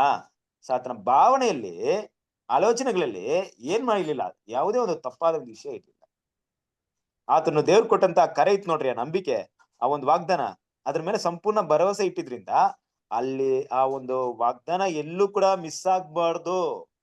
ಎಲ್ಲಾದ್ರೂ ಒಂದ್ ಕಡೆ ಏನಾಗ್ಬಿಡುತ್ತೋ, ಅದು ಇಲ್ದೆ ಹೋಗ್ಬಿಡುತ್ತೋ, ಅದು ಮಿಸ್ ಆಗ್ಬಿಡುತ್ತೋ ಅನ್ನುವಂತ ಒಂದು ಭಾವನೆ ಇದ್ರಿಂದ ಈ ರೀತಿ ಅವ್ರು ನಡ್ಕೊಂಡ್ರೆ ಹೊರ್ತು ದೇವ್ರ ಮೇಲೆ ನಂಬಿಕೆ ಇಲ್ದೆ ಏನ್ ಮಾಡಿಲ್ಲ ಅಬ್ರಾಮ್ ಅಲ್ಲಿ ನಡ್ಕೊಂಡಿಲ್ಲ. ಅದನ್ನು ಕೂಡ ನಾವು ಇನ್ನೂ ಸ್ಪಷ್ಟವಾಗಿ ನೋಡ್ಬೇಕಾದ್ರೆ, ಅಬ್ರಾಮ್ ಏನು ಗೊತ್ತಿಲ್ಲದೆ ಇದ್ದವರು, ಏನು ಗೊತ್ತಿಲ್ಲ, ಅವ್ರ ಹತ್ರ ಏನು ಧರ್ಮಶಾಸ್ತ್ರ ಕೈಯಲ್ಲಿಲ್ಲ, ದೇವರ ಆಜ್ಞೆ ವಿಧಿವಿಧಾನ ಕೈಯಲ್ಲಿಲ್ಲ, ನಮ್ ತರ ಬೈಬಲ್ ಕೈಯಲ್ಲಿಲ್ಲ, ನಮ್ ತರ ಯಾರಾದ್ರೂ ಆಲೋಚನೆ ಕೊಡೋರು ಇಲ್ಲ, ಅವ್ರಿಗೆ ಏನು ಗೊತ್ತಿಲ್ಲ. ನೋಡ್ರಿ, ಅಬ್ರಾಮ್ ಮಾಡಿದಲ್ಲ ಯಾರು ಹೇಳ್ಕೊಡದೆ ಮಾಡಿದಂತ ಕೆಲಸಗಳು ಜಾಸ್ತಿ, ಒಳ್ಳೆ ಕೆಲಸಗಳು. ನೋಡಿ, ಹೋಗ್ಬಿಟ್ಟು ಏನ್ ಮಾಡ್ತಾರೆ, ಸೋದೋಮ್ ಗೊಮೋರನ ಜಯಿಸಿ ಬರ್ಬೇಕಾದ್ರೆ ಅಲ್ಲಿ ಏನಂತ ಹೇಳ್ತಾರೆ? ನಿನ್ನಿಂದ ನಾನು ಶ್ರೀಮಂತನಾಗ್ತೀನಿ ಅಂದ್ಬಿಟ್ಟು ನಿನ್ನ ಚಪ್ಪಲಿಂದ ಒಂದು ಇದನ್ನು ಕೂಡ ನಾನು ತಗೊಳಲ್ಲ ಅಂತ ಹೇಳ್ತಾರೆ ಆ ರಾಜನಿಗೆ. ಯಾರು ಕೂಡ ಹೇಳಿಲ್ಲ ಅವ್ರಿಗೆ, ಬೈಬಲ್ ಅಲ್ಲೂ ಕೂಡ ಏನು ಹೇಳಿಲ್ಲ, ಈ ತರ ವಾಕ್ಯ ಈ ತರ ಮಾಡಿ ಅಂತ ಕೂಡ ಅಬ್ರಾಮ್ ಹೇಳಿಲ್ಲ. ಮತ್ತೆ ದಶಮ ಭಾಗನ ಕೊಡ್ತಾರ ನೋಡ್ರಿ, ದಶಮ ಭಾಗನ ಕೊಡ್ಬೇಕಂತ ಯಾರಾದ್ರೂ ಹೇಳ್ಕೊಟ್ಟಿದ್ರ ಅಬ್ರಾಮ್ಗೆ? ಇಲ್ಲ, ಯಾರು ಹೇಳಿಲ್ಲ. ಅಬ್ರಾಮ್ ಏನೆಲ್ಲಾ ಕಲ್ಪನೆ ಮಾಡ್ಕೊಂಡು ಮಾಡಿದ್ರು ಅದೆಲ್ಲ ಕೂಡ ದೇವರ ದೃಷ್ಟಿಯಲ್ಲಿ ಒಳ್ಳೇದಾಗ್ಬೇಕಂತ ರೀತಿಯಲ್ಲಿ ಮಾಡ್ತಿದ್ರು ಹೊರತು ಎಲ್ಲೂ ಕೂಡ ಅಪನಂಬಿಕೆಯಲ್ಲಿ ಮಾಡಿರ್ಲಿಲ್ಲ. ಅದು ದೇವ್ರ ಹೃದಯವನ್ನ ಏನ್ ಮಾಡ್ತಿದ್ರು? ಅಬ್ರಾಮ್ ಹೃದಯವನ್ನ ನೋಡ್ತಾ ಇದ್ರು. ಒಂದ್ ವೇಳೆ ಅಲ್ಲಿ ಆ ರೀತಿ ಮಾತಾಡಿದಂತ ಉದ್ದೇಶ ಕೂಡ, ನಾನು ವಾಗ್ದಾನ ಮಾಡಿದಂತ ಸಂತತಿ ಹೋಗೋದಿಕ್ಕೆ ಈ ಜನರು ಅಡ್ಡಿ ಆಗ್ಬಿಡ್ತಾರೋ ಅದರಿಂದ ಈ ರೀತಿ ಆಲೋಚನೆ ಮಾಡೋಣ ಅಂತ ಉದ್ದೇಶದಲ್ಲಿ ಮಾತಾಡಿದ್ರು ಹೊರತು, ಇಲ್ಲ ದೇವ್ರು ನನ್ ಕಾಪಾಡಲ್ಲಪ್ಪ, ನನ್ಗೆ ದೇವ್ರ ಮೇಲೆ ನಂಬಿಕೆ ಇಲ್ಲ, ನಾನೇ ನನ್ನ ಹೆಂಡತಿನ ಕಾಪಾಡ್ಕೊಬೇಕು, ಈ ರೀತಿ ಹೇಳಿದ್ರೆ ಅಂತ ಭಾವನೆ ಅಬ್ರಾಮ್ಗೆ ಇರ್ಲಿಲ್ಲ. ಹಾಗಾರ್ ವಿಷಯ ಬಂದಾಗ್ಲೂ ಕೂಡ ಯಾಕೆ ಆಗಾರ್ ವಿಷಯದಲ್ಲಿ ಅಬ್ರಾಮ್ ಈ ರೀತಿ ನಡ್ಕೊಂಡ್ರು ಅಂತ ಕೇಳಿದಾಗ, ಕ್ರಿಸ್ತಲಿಪಿಕ ಸರಸ್ವರರೇ, ಆಗಾರ ವಿಷಯದಲ್ಲಿ ಅಬ್ರಾಮನಿಗೆ ದೇವರ ವಾಗ್ದಾನ ಮಾಡಿದ ವಿಷಯಗಳಲ್ಲಿ ತುಂಬಾ ಬ್ರೈಟ್ನೆಸ್ ಇರ್ಲಿಲ್ಲ, ಅವ್ರಿಗೆ ತುಂಬಾ ಬೆಳಕು ಇರ್ಲಿಲ್ಲ. ಯಾವ ರೀತಿ ಬೆಳಕು ಇರ್ಲಿಲ್ಲ? ದೇವರು ನನ್ನನ್ನು ಆಶೀರ್ವಾದ ಮಾಡ್ತಾರೆ, ಅದು ಕೂಡ ನನ್ನ ಹೆಂಡತಿ ಮೂಲಕನೇ ಆಶೀರ್ವಾದ ಮಾಡ್ಬೇಕಂತ ದೇವ್ರ ಪ್ಲಾನ್ ಅಲ್ಲಿ ಇದೆ, ಅದು ಈ ಸಾಕೆ ಹುಟ್ಟಬೇಕು, ಅದ್ರ ಮೂಲಕನೇ ಆಶೀರ್ವಾದ ಮಾಡಲ್ ಬಿಡ್ಬೇಕು ಅಂತ ಒಂದು ಕ್ಲಿಯರ್ ಇದನ್ನ ದೇವ್ರೇನ್ ಮಾಡಿಲ್ಲ, ಕೊಟ್ಟಿರ್ಲಿಲ್ಲ. ಮುಖ್ಯವಾಗಿ ಕೊಡ್ಲಿಲ್ಲ. ದೇವ್ರು ಉದ್ದೇಶಪೂರ್ವಕವಾಗಿ ದೇವ್ರು ಕೊಟ್ಟಿಲ್ಲ. ಯಾಕಂದ್ರೆ ಅಬ್ರಾಮನ ಕ್ರಮೇಣ ಆ ನಂಬಿಕೆನ ಬೆಳೆಸ್ಬೇಕಂತ ಉದ್ದೇಶದಲ್ಲಿ ಕೊಟ್ಟಿಲ್ಲ. ಆದ್ರೆ ದೇವ್ರೇನ್ ಮಾಡಿದ್ರು, ಅಲ್ಲಿ ಅದನ್ನ ಅನುಮತಿ ಮಾಡಿದ್ರು, ಅಡ್ಡಿ ಕೂಡ ಮಾಡಿಲ್ಲ. ಏನನ್ನ ಅಡ್ಡಿ ಮಾಡಿಲ್ಲ? ಆಗಾರ್ನ ಮದುವೆ ಮಾಡಕ್ ಹೋದಾಗ ಅಡ್ಡಿ ಮಾಡ್ಲಿಲ್ಲ. ಯಾಕೆ ಅಡ್ಡಿ ಮಾಡ್ಲಿಲ್ಲ? ಅಡ್ಡಿ ಮಾಡ್ಬೋದಾಯ್ತಲ್ಲ. ಸರಿ, ಆಗಾರ್ನ ಕಳಿಸ್ಬೇಕು ಅಂತ ಸಾರಾಲ್ ಇಲ್ದಾಗ ಅಬ್ರಾಮ್ ಹತ್ರ ಮಾತಾಡುವಂತ ದೇವ್ರು ಆಗಾರ್ನ ಕಳಿಸ್ಬಿಡಪ್ಪ, ಸಾರಾಲ್ ಮಾತು ಕೇಳಪ್ಪ ಅಂತ ಹೇಳುವಂತ ದೇವ್ರು ಆಗಾರ್ನ ಹೆಂಡತಿಯಾಗಿ ತಗೊಳ್ಬೇಕಾದ್ರೆ ಅಬ್ರಾಮ್ ಹತ್ರ ಯಾಕೆ ಮಾತಾಡಿಲ್ಲ? ಮಾತಾಡ್ಬೋದಾಯ್ತಲ್ಲ. ಹೌದು. ಯಾಕೆ ಮಾತಾಡಿಲ್ಲ? ಇಸ್ಮಾಯಿಲ್ ಸಂತತಿ ಹುಡ್ಬೇಕಾಗಿತ್ತು. ನೋಡ್ರಿ, ಇಲ್ಲಿ ದೇವ್ರ ಪ್ಲಾನ್ ಇತ್ತು. ಓಕೆ, ಇಲ್ಲಿ ದೇವರ ಒಂದು ಯೋಜನೆ ಇತ್ತು, ದೇವರ ಪ್ಲಾನ್ ಇತ್ತು ಕ್ರಿಸ್ತನ ಪಿದೇಸರ ಸರ್. ಆ ಪ್ಲಾನ್ ಪ್ರಕಾರ ನಡೀತಾ ಇರೋದನ್ನ ದೇವ್ರು ಸೈಲೆಂಟ್ ಆಗಿದ್ರು ಅಷ್ಟೇ. ಕರೆಕ್ಟ್ ಅಲ್ವಾ? ಇಲ್ಲಿ ದೇವರ ಒಂದು ಯೋಜನೆ ಇತ್ತು ಇಲ್ಲಿ ಅಲ್ವಾ. ಸಾಗಂತ ಅವ್ರಿಗೇನೋ ಧರ್ಮಶಾಸ್ತ್ರ ಇಲ್ಲ, ಧರ್ಮಶಾಸ್ತ್ರದಲ್ಲಿ ಎಲ್ಲೂ ಕೂಡ ನೋಡ್ಬೇಕಾದ್ರೆ ಅವ್ರಿಗೆ ಒಂದೇ ಒಂದ್ ಮದುವೆ ಮಾಡ್ಕೊಬೇಕಂತ ಆಜ್ಞೆ ಕೂಡ ಇಲ್ಲ, ಧರ್ಮಶಾಸ್ತ್ರದಲ್ಲಿ ಇರಲಿಲ್ಲ. ಇನ್ನು ಅಬ್ರಾಮ್ನಿಗೆ ಆ ರೀತಿ ತಪ್ಪು ಅಂತ ವಿಷಯಗಳೇ ಗೊತ್ತಿರ್ಲಿಲ್ಲ ಫಸ್ಟ್ ಆಫ್ ಆಲ್. ಕರೆಕ್ಟ್ ಅಲ್ವಾ? ಆಗಿನ ಕಾಲದಲ್ಲಿ ತಗೊಂಡಾಗ ಅದು ಸರ್ವಸಾಮಾನ್ಯವಾಗಿತ್ತು. ಇನ್ ದಾವಿದ ಧರ್ಮಶಾಸ್ತ್ರ ಹೊಂದಿದಂತ ದಾವಿದ 5 ಹೆಂಡತಿನ ಇಟ್ಕೊಂಡಿದ್ರು, ಸಾಲಮೋನ್ 1000 ಹೆಂಡತಿನ ಇಟ್ಕೊಂಡಿದ್ರು. ಅಬ್ರಾಮ್ನಿಗೆ ಆ ರೀತಿ ತೋಚ್ಲಿಲ್ಲ ಫಸ್ಟ್ ಆಫ್ ಆಲ್. ಇದೊಂದು ತಪ್ಪು, ಇದೊಂದು ಪಾಪ ಅಂತ ತೋಚ್ಲಿಲ್ಲ. ಒಟ್ನಲ್ಲಿ ಏನಾಯ್ತು, ದೇವರ ವಾಗ್ದಾನ ಮಾಡಿದ ಸಂತತಿ ನನ್ನ ಮೂಲಕ ಬರ್ಬೇಕು ಅಂತ ಗೊತ್ತಿತ್ತು ಅವ್ರಿಗೆ. ಸಾರಾಳ ಮೂಲಕ ಗೊತ್ತಿಲ್ತಾ ಇದ್ರು, ಅದು ನನ್ನ ಮೂಲಕನೇ ನೆರವೇರುತ್ತೆ ಅನ್ನೋ ವಿಷಯ ಗೊತ್ತಿದ್ರು. ಅದು ಆಗಾರಿಂದ ಬಂದ್ರೇನೋ ಸಾರಳಿಂದ ಬಂದ್ರೆ, ಈ ರೀತಿಯಾದಂತ ಒಂದು ದೇವರ ವಾಗ್ದಾನದಲ್ಲಿ ಅಪನಂಬಿಕೆಯಿಂದ ಅಬ್ರಾಮ್ ಯಾವುದೇ ವಿಷಯ ಮಾಡದೆ ನಂಬಿಕೆಯಿಂದಲೇ ಎಲ್ಲ ವಿಷಯವನ್ನ ಮಾಡ್ಕೊಂಡ್ ಬಂದಿದ್ದಾರೆ. ನಾನು ಹೇಳೋದು ನಿಮ್ಗೆ ಅರ್ಥವಾಗಿರ್ಬೋದು ಈ ವಿಷಯ. ಇದನ್ನ ರೀಸ್ಟಡಿ ಮಾಡಿ ನೋಡ್ರಿ, ಅವಾಗ ನಿಮ್ಗೆ ಗೊತ್ತಾಗುತ್ತೆ. ಅಬ್ರಾಮ್ನ ಮಾಡಿದಂತ ತಪ್ಪುಗಳನ್ನ ನೋಡ್ಬೇಕಾದ್ರೆ ಅದು ತಪ್ಪು ಅನ್ನೋಂತ ರೀತಿಯಲ್ಲಿ ಕಾಣಿಸ್ಕೊಳ್ಪಡದೆ ದೇವರ ವಾಗ್ದಾನಗನುಸಾರವಾಗಿ ಮಾಡ್ಬೇಕಂತಾನೆ ಅಬ್ರಾಮ್ ಏನ್ ಮಾಡ್ತಿದ್ರು, ಪ್ರತಿಯೊಂದನ್ನು ಮಾಡ್ತಾ ಇದ್ರು. ಅದಕ್ಕೆ ಪ್ರತಿ ಹಂತದಲ್ಲೂ ಈ ನಂಬಿಕೆನ ಮುಂದೆ ಇಟ್ಟಿದ್ರಿಂದ ದೇವರು ಬೇರೆ ವಿಷಯಗಳನ್ನ ಅಬ್ರಾಮ್ ಲೆಕ್ಕಕ್ಕೆ ತರ್ಲಿಲ್ಲ. ಇದನ್ನ ಪಾಪ ಅಂತ ಕನ್ಸಿಡರ್ ಮಾಡಿಲ್ಲ. ದೇವ್ರು ಯಾವತ್ತಾದ್ರೂ ನೋಡಿ ಅಬ್ರಾಮನ್ ಕೇಳಿದ್ರ, ಅಲ್ಲಪ್ಪ ನಾನಿನ್ನ ಕಾಯ್ದು ಕಾಪಾಡ್ಕೊಂಡ್ ಬರ್ತಾ ಇದೀನಿ ತಾನೆ, ಇನ್ನ ಹೆಂಡತಿ ಅಂತ ಹೇಳ್ದೆ ಯಾಕೆ ನೀನು ತಂಗಿ ಅಂತ ಹೇಳಕ್ ಹೋದೆ ಅಲ್ವಾ? ಆ ಸಾರಾಲ್ನ ತಗೊಂಡವ್ರಿಗೆ ದೇವ್ರ ಶಿಕ್ಷೆ ಕೊಡ್ತಾರೆ. ಅಬ್ರಾಮನ್ ಹತ್ರ ಏನಾದ್ರು ಕೇಳಿದ್ರಾ? ಕೇಳಿರ್ಲಿಲ್ಲ. ಯಾಕೆ ಈ ರೀತಿ ಮಾಡ್ದೆ? ನೀನು ಹೇಳ್ಬಾರ್ದಾಯ್ತು. ನೀನು ನಂಬಿ ಏನ್ ಮಾಡ್ಬೇಕು, ನಾನು ಕಾಪಾಡ್ತೀನಿ ಅಂತ ನಂಬಿಕೆ ಇಟ್ಟಿರ್ಬೇಕು ಅಂತ ದೇವ್ರು ಅಬ್ರಾಮ್ ಹತ್ರ ಮಾತಾಡಿದ್ರ ಅಂದ್ರೆ ಎಲ್ಲೂ ಮಾತಾಡಿಲ್ಲ. ಕಾರಣ ಅಬ್ರಾಮನ ಉದ್ದೇಶ ತಪ್ಪಾಗಿರ್ಲಿಲ್ಲ. ಎರಡನೇದಾಗಿ ಆಗಾರ್ನ ಕೂಡ ದೇವ್ರೇನ್ ಮಾಡಿಲ್ಲ, ತಡೀಲಿಲ್ಲ. ಯಾಕಂದ್ರೆ ಅಬ್ರಾಮನ ಹೃದಯದಿಂದ ಅಬ್ರಾಮ್ ಏನ್ ಮಾಡ್ತಾ ಇದ್ರು, ಅಬ್ರಾಮನ ದೃಷ್ಟಿಯಲ್ಲಿ ತಪ್ಪಿಲ್ಲ. ಕರೆಕ್ಟ್ ಅಲ್ವಾ? ಅಬ್ರಾಮ್ ಏನ್ ಮಾಡಿದ್ರು, ಒಂದು ಹೆಂಡತಿ ಇಟ್ಕೊಂಡಿದ್ದಾರೆ, ಇನ್ನೊಂದು ಹೆಂಡತಿ ಇಟ್ಕೊಂಡಿದ್ದಾರೆ. ಅವ್ರಿಗೆ ಧರ್ಮಶಾಸ್ತ್ರ ಎಲ್ಲ ಏನು ಇಲ್ಲ, ಆ ಟೈಮಲ್ಲಿ ಅದೊಂದು ವಿಧಿ ವಿಧಾನ ಇಲ್ಲ, ಮದುವೆ ಮಾಡ್ಕೊಂಡ್ಬಾರ್ದಂತಿಲ್ಲ. ಬಟ್ ದೇವರ ಆಜ್ಞೆ ಇದೆ, ದೇವರ ಒಂದು ವಾಗ್ದಾನ ಇದೆ, ನಿನ್ನ ಸಂತತಿ ಮೂಲಕ ಆಶೀರ್ವಾದ ಮಾಡ್ತೀನಿ. ಬಟ್ ಸಂತತಿ ಬರ್ಲೇಬೇಕಲ್ಲಪ್ಪ. ನಾನು ಸುಮ್ನೆ ಇದ್ರೆ ಹೆಂಗೆ? ಸಾರಲ್ಗೂ ಮಗು ಹುಡ್ತಾ ಇಲ್ಲ. ದೇವ್ರು ಹೇಳಿದಂತ ಮಾತು ನೆರವೇರ್ಬೇಕಂದ್ರೆ ನನ್ನ ಸಂತತಿ ಮೂಲಕ ಅದ್ ಆಶೀರ್ವಾದ ಆಗ್ಬೇಕಂದ್ರೆ ಒಟ್ನಲ್ಲಿ ಸಂತತಿ ಬಂದ್ರೆ ತಾನೇ ದೇವ್ರ ಆಶೀರ್ವಾದ ಮಾಡೋದು. ಈ ಸಂತತಿನ ಇಲ್ಲ ಅಂದ್ರೆ ದೇವ್ರ ಹೆಂಗಪ್ಪ ಆಶೀರ್ವಾದ ಮಾಡ್ತಾರೆ? ಸಂತತಿ ಬೇಕು ಅನ್ನೋಂತ ಭಾವನೆನ ಅಬ್ರಾಮಲ್ಲಿ ಇತ್ತು.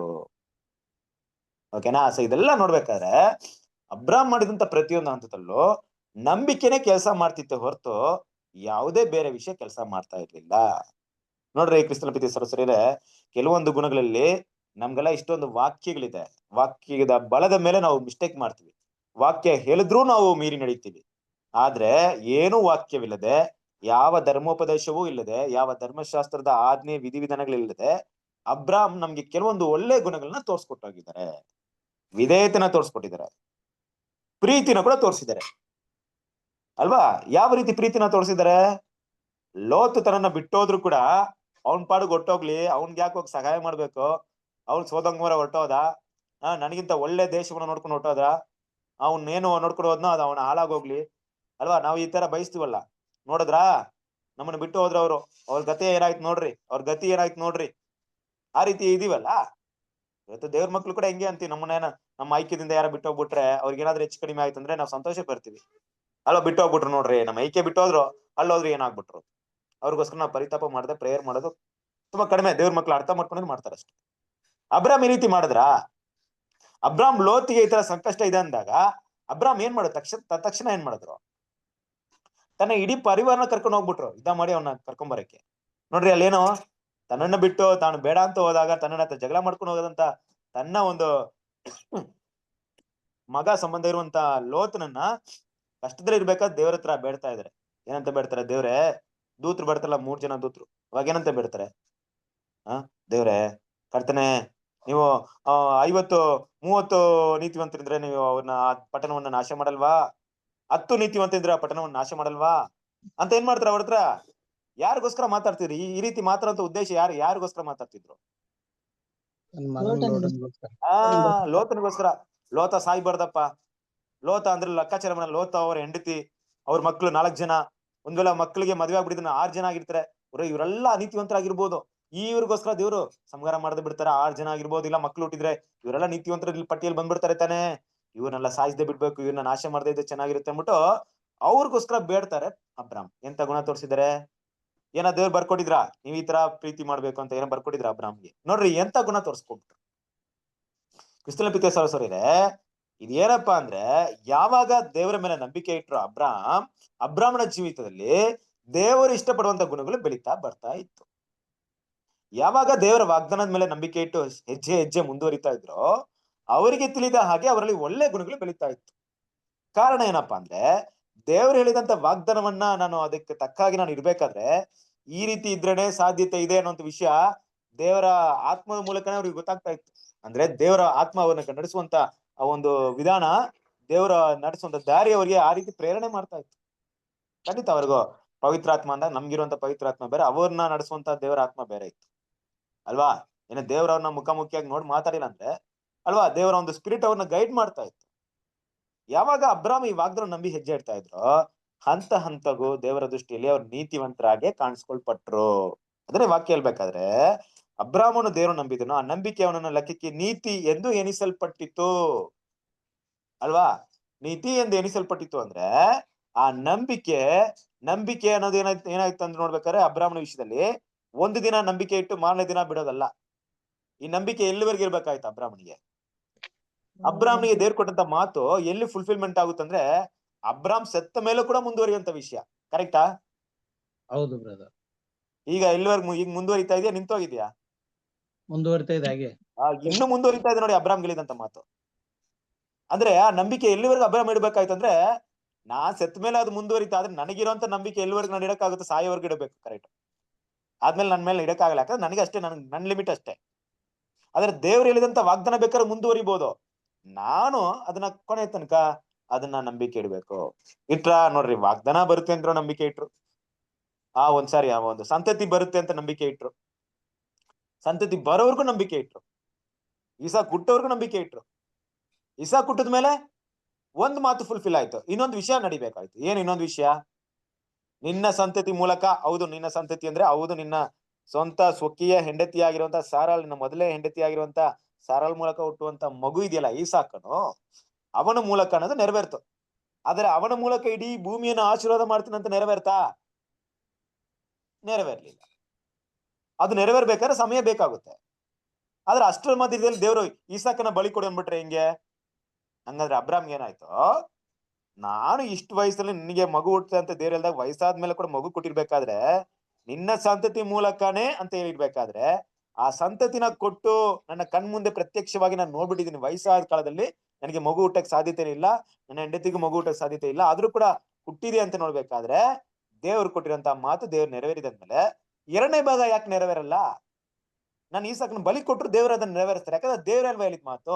ಅಷ್ಟ್ರ ಮಟ್ಟಿಗೆ ನಂಬಿಕೆ ಇತ್ತು ಅಬ್ರಾಹ್ಮನು ದೇವರ ಮೇಲೆ ಇಟ್ಟಂತ ನಂಬಿಕೆ ಅದು. ಇದೆಲ್ಲ ಏನಪ್ಪಾ ಅಂದ್ರೆ, ಹಂತ ಹಂತವಾಗಿ ಅಬ್ರಾಹ್ಮಣನ ನೀತಿವಂತರ ಸ್ಥಾನಕ್ಕೆ ನಡೆಸ್ಕೊಂಡು ಹೋಯ್ತು. ಕರೆಕ್ಟಾ? ಕೊನೆ ಒಂದು ಹಂತದಲ್ಲಿ ಅವ್ರನ್ನ ದೊಡ್ಡ ಒಂದು ಸ್ಥಾನಕ್ಕೆ ಕರ್ಕೊಂಡು ಹೋಗಿದಂತ ಒಂದು ವಿಷಯ ಏನಪ್ಪಾ ಅಂದ್ರೆ, ಇದೇ ನಂಬಿಕೆನೆ. ಕರೆಕ್ಟಾ? ಈ ನಂಬಿಕೆನೆ ಅವ್ರನ್ನ ಅಷ್ಟು ದೊಡ್ಡ ಸ್ಥಾನಕ್ಕೆ, ಅಷ್ಟು ದೊಡ್ಡ ಗೌರವವಾದ ಸ್ಥಾನಕ್ಕೆ ಕರ್ಕೊಂಡು ಹೋಯ್ತು. ಯಾವ್ದಪ್ಪ ಗೌರವವಾದ ಸ್ಥಾನ ಅಂದ್ರೆ, ನಂಬಿಕೆಗೆ ತಂದೆ ಅನ್ನುವಂತ ಒಂದು ಸ್ಥಾನ. ಆ ಸ್ಥಾನಕ್ಕೆ ಅವ್ರು ಬೆಳೆಯೋದಕ್ಕೆ ಕಾರಣ ಏನಿತ್ತು ಕಾರಣ?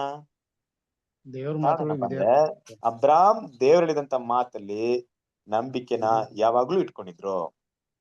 ಅದು ಆರಂಭದಲ್ಲಿ ಚಿಕ್ಕದಾಗಿದ್ದಿರ್ಬೋದು, ಹೋಗ್ತಾ ಹೋಗ್ತಾ ಬೆಳೀತಾ ಇದ್ದಿರ್ಬೋದು, ಅದು ಹೋಗ್ತಾ ಹೋಗ್ತಾ ಬೆಳೀತಾ ದೊಡ್ಡ ಹಂತದವರೆಗೂ ಬಂತು. ಅಲ್ವಾ? ಅದರಿಂದ ನಾವಿಲ್ಲಿ ನೋಡುವಂತ ವಿಷಯ ಏನಪ್ಪಾ ಅಂದ್ರೆ, ಈ ಒಂದ್ ನಂಬಿಕೆ ಅಲ್ಲಿ ಆ ಒಂದು ನಂಬಿಕೆಯಿಂದಲೇ ಅವ್ರು ನೀತಿವಂತನಾಗ್ತಾರೆ ಹೊರತು ದೇವ್ರ ಬೇರೆ ಯಾವುದೇ ನೇಮ ನಿಷ್ಠೆಗಳನ್ನ ಅಬ್ರಾಹ್ಮಣ ಹತ್ರ ಇಡ್ಲಿಲ್ಲ. ಬೇರೆ ಯಾವ್ದನ್ನ ಫಾಲೋ ಮಾಡು, ಇದ್ಯಾಕ್ ಮಾಡಿಲ್ಲ ಅಂತ ಏನೂ ಕೇಳಿಲ್ಲ. ಇದ್ಯಾಕ್ ಹಂಗಾಯ್ತು, ಇದ್ಯಾಕ್ ಈ ತರ ಮಾಡಿಲ್ಲ ಅಂತ ಏನೂ ಕೇಳಿಲ್ಲ. ಅದನ್ ಬಿಟ್ಟು ಅಬ್ರಾಹ್ಮಣ ಹತ್ರ ದೇವ್ರು ಏನು ಮಾತಾಡಿಲ್ಲ. ಅಬ್ರಾಹ್ಮ್ 3ನೇ ಹೆಂಡತಿನ ಮದುವೆ ಮಾಡ್ತಾರೆ. ಅವಾಗೇನ ದೇವ್ರು ಮಾತಾಡ್ತಾರ? ಏನು ಹೇಳಲ್ಲ. ಇಲ್ಲ. ಯಾಕಂದ್ರೆ ಅವ್ರಿಗೆ ಏನ್ ಕೊಟ್ರು ಅಷ್ಟೇ. ಅದ್ ಬಿಟ್ಟು ಅವ್ರು ಏನ್ ಬೇಕಾದ್ರೂ ಮಾಡ್ಕೊಂಡು. ಹಾಗಂತ ಅಬ್ರಾಹ್ಮ್ ದೇವರ ಆಜ್ಞೆಗಳ ವಿರುದ್ಧವಾಗಿ ಏನು ಮಾಡ್ತಾ ಇರ್ಲಿಲ್ಲ ಕೂಡ, ಅಲ್ವಾ? ಇನ್ನೊಬ್ರು ನೋಡ್ರಿ, ಅಬ್ರಾಹ್ಮ್ ಜೀವಿತದಲ್ಲಿ ನಾವು ಇಂಥ ವಿಷಯಗಳು ನೋಡಂಗಿಲ್ಲ. ಇನ್ನೊಬ್ಬರ ವಸ್ತುಗಳನ್ನ ಅಬ್ರಾಹ್ಮ್ ಇಷ್ಟಪಟ್ಟಿದ್ ನೋಡಂಗಿಲ್ಲ. ಆ ದಶ ಆಜ್ಞೆಗಳನ್ನ ಆತನ ನೋಡ್ಬೋದು ನಾವು. ದಶ ಆಜ್ಞೆಗಳು 10 ಕಮಾಂಡ್ಮೆಂಟ್ಸ್ ಅಬ್ರಾಹ್ಮ್ ಲೈಫ್ ಅಲ್ಲಿ ನೋಡ್ಬೋದು. ಅಬ್ರಾಹ್ಮ್ಗೆ ಆ ರೀತಿ ಆಜ್ಞೆ ಕೊಟ್ಟಿರ್ಲಿಲ್ಲ ದೇವ್ರು, ಆದ್ರೂ ನೋಡ್ಬೋದು. ಇನ್ನು ದೇವರೊಬ್ಬರನ್ನ ಬಿಟ್ಟು ಬೇರೆ ಯಾರನ್ನೂ ಆರಾಧನೆ ಮಾಡ್ಬಾರ್ದು, ಎಲ್ಲೂ ಆರಾಧನೆ ಮಾಡಿರ್ಲಿಲ್ಲ. ಅದಾದ ನಂತರ ಯಾವುದೇ ವಿಗ್ರಹನ ಇಟ್ಕೊಂಡಿರ್ಲಿಲ್ಲ, ಯಾವುದೇ ಸ್ವರೂಪನ ಅಬ್ರಾಹ್ಮ್ ಉಂಟು ಮಾಡಿರ್ಲಿಲ್ಲ, ಅಲ್ವಾ? ಮತ್ತೇನ್ ಮಾಡಿದ್ರು ಅವರು? ಸುಳ್ಳು ಹೇಳಿರ್ಲಿಲ್ಲ. ಸುಳ್ಳು ಹೇಳಿದಾಗ ನೋಡಿ ಈ ವಿಷಯನ ನೋಡ್ಬೋದು ಅಷ್ಟೇ. ಕದಿಲಿಲ್ಲ, ಇನ್ನೊಬ್ರು ವಸ್ತುನ ಕದಿಲಿಲ್ಲ, ಕೊಲೆ ಮಾಡಿರ್ಲಿಲ್ಲ, ಅಲ್ವಾ? ತನ್ನ ಒಂದು ವಿಷಯಕ್ಕೆ ಅಡ್ಡಿ ಮಾಡುವಂತನ್ನ ಕೊಲ್ಬೇಕಂತ ಮಾಡಿರ್ಲಿಲ್ಲ. ಲೋತನ್ ಬಂದ್ರಲ್ಲ, ಅಡ್ಡಿ ಮಾಡಿದ್ರಲ್ಲ, ಹಿಂಗಾರಿನ ಕತೆ ಮುಗಿಸ್ಬೇಕಂತ ಮಾಡಿರ್ಲಿಲ್ಲ, ಏನು ಮಾಡಿಲ್ಲ. ಅಂದ್ರೆ ದಶಾಜ್ಞೆಗಳಿಗೆ ನೋಡಿ ಆತನ ಜೀವನದಲ್ಲಿ ನಾವು ನೋಡ್ಬೋದು. ಅಬ್ರಾಹ್ಮಣ ಜೀವನದಲ್ಲಿ ಇದೇ ನಂಬಿಕೆ ಆತನ ದೇವರ ಎದುರು ನೋಡುವಂತ ನೀತಿವಂತನಾಗಿ ಅಲ್ಲಿ ಮಾಡ್ತು ಅನ್ನೋ ವಿಷಯವನ್ನ ನಾವಿಲ್ಲಿ ಏನ್ ಮಾಡ್ಬೋದು, ಗಮನಿಸಬಹುದು. ಹೋದ್ರಿ 4ನೇ ವಾಕ್ಯ. ಕೆಲಸ ಮಾಡಿದ್ದವನಿಗೆ ಬರುವ ಕೂಲಿಯು ದಯದಿಂದ ದೊರಕುವಂತದೆಂದು ಎಣಿಕೆ ಆಗುವುದಿಲ್ಲ. 5ನೇ ವಾಕ್ಯ ಓದ್ಬರ್ರಿ.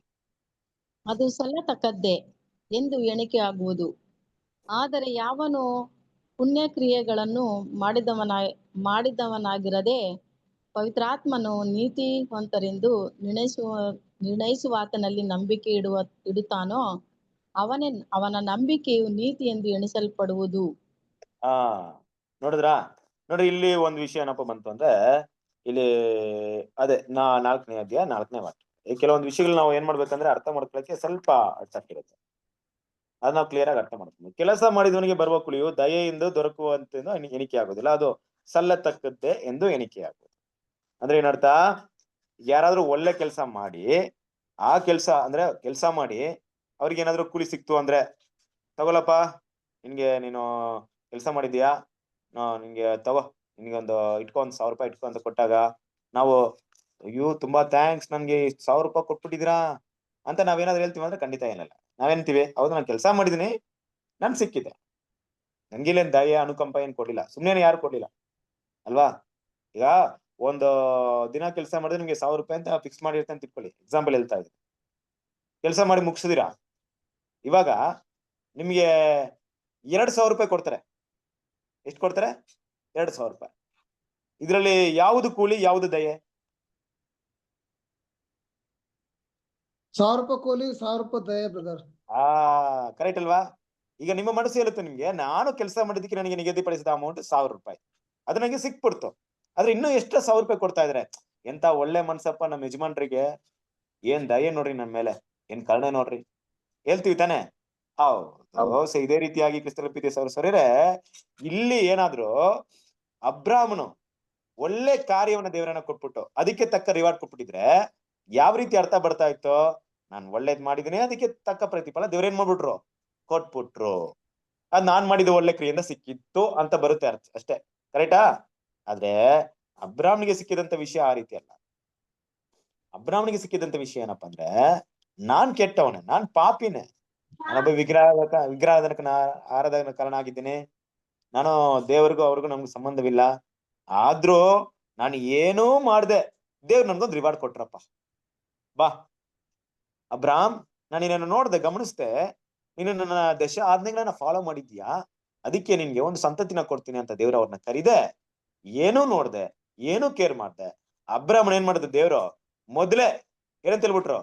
ನಾನು ನಿನ್ನ ಸಂತತಿನ ಆಶೀರ್ವಾದ ಮಾಡ್ತೀನಿ, ನಾನು ವಾಗ್ದಾನ ಮಾಡಿದ ದೇಶಕ್ಕೆ ಬಾ, ನಾನು ನಿನ್ನ ಆಶೀರ್ವಾದ ಮಾಡ್ತೀನಿ ಅಂತ ಏನ್ ಮಾಡ್ತೀನಿ ಮೊದಲೇ ದೇವ್ರ ಏನ್ ಮಾಡ್ಬಿಟ್ರು?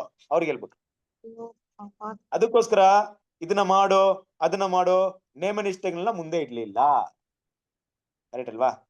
ಸೊ ಈಗ ಒಂದೇ ಒಂದು ವಿಷಯ ಏನಪ್ಪಾ ಅಂದ್ರೆ, ಈಗ ಅಬ್ರಾಹ್ಮನಿಗೆ 10 ಕಮಾಂಡ್ಮೆಂಟ್ ಕೊಡ್ಬೋದಾಯ್ತಾ? ಕೊಟ್ಟಿದ್ರೆ ದೇವ್ರು ಕೊಟ್ಟಿದ್ರೆ 10 ಕಮಾಂಡ್ಮೆಂಟ್ಸ್ ಅವ್ರಿಗೆ ತಗೊಳಪ್ಪ, ಈ 10 ಕಮಾಂಡ್ಮೆಂಟ್ಸ್ ನ ಫಾಲೋ ಮಾಡ್ಕೊಂಬಾ, ನಾನು ನಿನ್ನ ಸಂತತಿನ ಆಶೀರ್ವಾದ ಮಾಡ್ತೀನಿ ಅಂತ ಹೇಳ್ಬೋದಾಗಿತ್ತಾ? ಒಂದ್ ವೇಳೆ ಹೇಳಿದ್ರೆ ಹೇಳ್ಬೋದಾಗಿತ್ತಾ? ಹೇಳಕ್ ಸಾಧ್ಯತೆ ಇಲ್ವಾ? ಹೇಳೋದೇನು ಅವಶ್ಯಕತೆ ಇರ್ಲಿಲ್ಲ ಬ್ರದರ್. ಅವರು ಅದೇ ಪ್ರಕಾರನೇ ನಡೆದ್ರು ಅವ್ರು. ಅಲ್ಲ, ಕರೆಕ್ಟ್, ಪಾಯಿಂಟ್ ಕರೆಕ್ಟ್. ಒಂದ್ ವೇಳೆ ದೇವ್ರು ಕೊಟ್ಟಿದ್ರೆ ಕೊಡಕ್ಕೆ ಸಾಧ್ಯತೆ ಇತ್ತಾ? ಕಾರಣಗಳಿತ್ತಾ? ಇಲ್ವಾ? ಹೇಳ್ಬೇಕಾಗಿತ್ತಲ್ರಿ ಅವರು.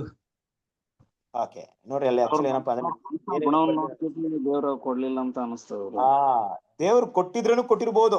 ಯಾಕೆಂದ್ರೆ ಸುಳ್ಳು ಹೇಳೋದು ಆಗ್ಲೂ ಇತ್ತು, ಕೊಲೆ ಮಾಡೋದು ಆಗ್ಲೂ ಇತ್ತು, ವ್ಯಭಿಚಾರ ಮಾಡೋದು ಆಗ್ಲೂ ಇತ್ತು, ಆಗಲ್ಲ ಇತ್ತು ತಾನೇ ಪಾಪಗಳು ಇತ್ತು ಬ್ರದರ್. ಹಂಗಾದ್ರೆ ದೇವ್ರ ಏನ್ ಮಾಡ್ಬೋದಾಯ್ತು? ಕೊಟ್ಟಿರ್ಬೋದಾಯ್ತು. ಆದ್ರೆ ದೇವ್ರ ಏನ್ ಮಾಡಿಲ್ಲ?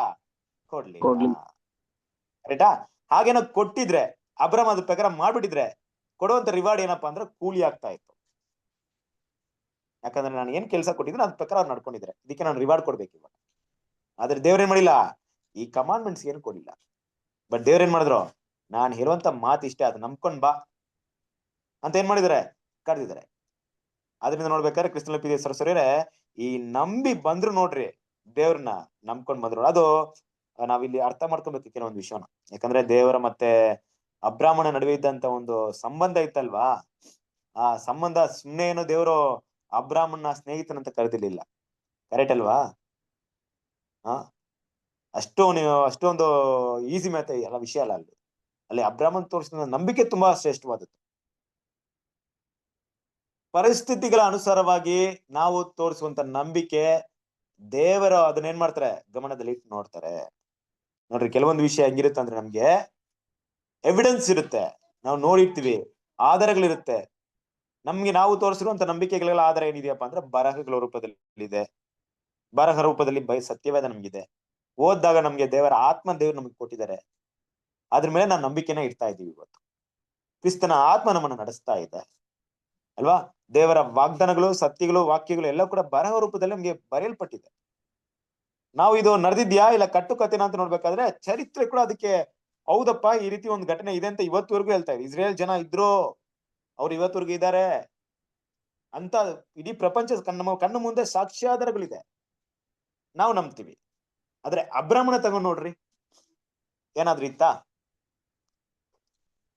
ಏನಾದ್ರೂ ಸಾಕ್ಷ್ಯಾಧಾರಗಳಿತ್ತಾ? ಏನು ಇಲ್ಲ. ಒಂದೇ ಒಂದ್ ಮಾತು ಕ್ರಿಸ್ತನ ಪ್ರೀತಿಯ ಸರಸರೆ, ದೇವ್ರು ಹೇಳಿದಂತ ಒಂದು ಮಾತಷ್ಟೇ. ಆ ಮಾತು ಯಾರು, ಹೇಗೆ ಬಂತು, ಆ ದೇವ್ರು ಯಾರು, ಎಲ್ಲವರು ಎಲ್ಲಿದವರು ಏನೂ ಕೂಡ ಅಬ್ರಾಹ್ಮ ಏನ್ ಮಾಡಿಲ್ಲ, ವಿಚಾರಿಸ್ದೆ ದೇವರ ಮಾತಿಗೆ ಅವಿಧೇನಾಗಿ ಹೋಗ್ಬಿಟ್ರು. ಕರೆಕ್ಟ್ ಅಲ್ವಾ?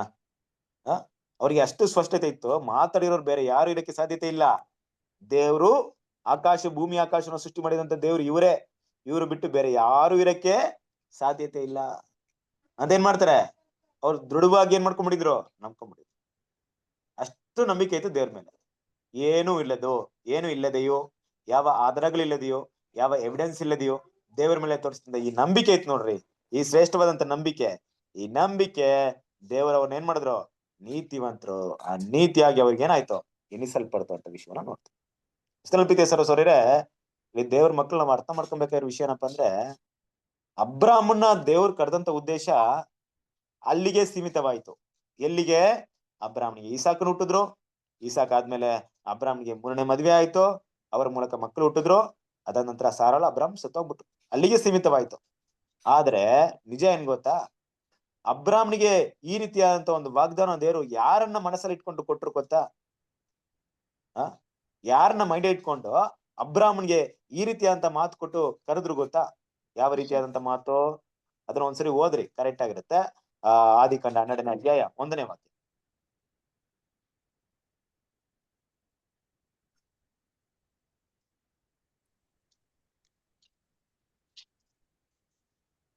ಯೆಹೋವನು ಅಬ್ರಾಮನಿಗೆ, ನೀನು ಸ್ವದೇಶವನ್ನು, ಬಂಧು ಬಳಗವನ್ನು, ತಂದೆಯ ಮನೆಯನ್ನು ಬಿಟ್ಟು ನಾನು ತೋರಿಸುವ ದೇಶಕ್ಕೆ ಹೊರಟು ಹೋಗು. ನಾನು ನಿನ್ನನ್ನು ದೊಡ್ಡ ಜನಾಂಗವಾಗುವಂತೆ ಮಾಡಿ ಆಶೀರ್ವದಿಸಿ ನಿನ್ನ ಹೆಸರನ್ನು ಪ್ರಖ್ಯಾತಿಗೆ ತರುವೆನು. ಅಲ್ವರಾ? ನೋಡ್ರಿ, ಇಲ್ಲಿ ಹೇಳುವಂತ ಒಂದೊಂದು ಮಾತನ್ನು ಗಮನಿಸ್ರಿ. ಏನಪ್ಪಾ ಅಂದ್ರೆ, ನೋಡು, ನಾನು ನಿನ್ನ ದೇಶವನ್ನು ಬಿಟ್ಟು ನಾನು ನಿನಗೆ ವಾಗ್ದಾನ ಮಾಡುವಂತ ದೇಶಕ್ಕೆ ಹೋಗು ಅಂತ ಹೇಳಿದಾಗ ಅಬ್ರಾಮ್ ಏನ್ ಮಾಡ್ತಿದ್ರೆ? ಇಲ್ಲಿ ಒಂದು ದೇಶದ ಬಗ್ಗೆ ಇಲ್ಲಿ ಮಾತಾಡ್ಬೇಕಾದ್ರೆ ನಿನ್ನ ಸಂತತಿನ ಆಶೀರ್ವಾದ ಮಾಡ್ತೀನಿ, ನಿನ್ನ ಹೆಸರನ್ನ ಪ್ರಖ್ಯಾತ ಮಾಡುತ್ತೀನಿ ಅಂತ ಹೇಳ್ಬೇಕಾದ್ರೆ ಇದನ್ನೆಲ್ಲ ವಿಷಯವನ್ನ ಇಲ್ಲಿ ಹೇಳಿದಂತ ಪ್ರತಿಯೊಂದು ಮಾತನ್ನ ಯಾರನ್ನ ಮೈಂಡ್ ಅಲ್ಲಿ ಇಟ್ಕೊಂಡು ದೇವ್ರು ಮಾತಾಡ್ತಿದ್ರು ಅಂತ ನೋಡ್ಬೇಕಾದ್ರೆ ಕರ್ತನಾದ ಯೇಸು ಕ್ರಿಸ್ತನು ಮೊದಲನೇ ಭಾಗ, ಆತನ ಮೊದಲಿಂಗಿತ್ತಿ ಆಗಿರುವಂತ ಸಭೆ ಎರಡನೇ ಭಾಗ, ಇವ್ರನ್ನ ಮೈಂಡ್ ಅಲ್ಲಿ ಇಟ್ಕೊಂಡೆ ಇದನ್ನೆಲ್ಲ ಕರೆದಿರೋದು. ಕರೆಕ್ಟಾ? ಈ ವಾಗ್ದಾನ ಎಲ್ಲಿ ಫುಲ್ಫಿಲ್ಮೆಂಟ್ ಆಗ್ತಿದೆ? ಈ ಸಾಕಿನ ನೆರವೇರ್ಬಿಡ್ತಾ? ಆ ಸಂತತಿ ನೆರವೇರ್ಬಿಡ್ತಾ? ನೆರವೇರಿಲ್ಲ ಅಲ್ವಾ? ಕ್ರಿಸ್ತನಲ್ಲೇ ನೆರವೇರೋದು. ಎಲ್ಲಿದೆ ವಾಕ್ಯ? ಎಲ್ಲಿದೆ ಕ್ರಿಸ್ತನ್ ನೆರವೇರುತ್ತೆ ಅಂದ್ಬಿಟ್ಟು? ಓದಿದೀವ ನಾವು? ಎಲ್ಲಿದೆ ವಾಕ್ಯ? ಓದಿದೀವಿ ಅದು.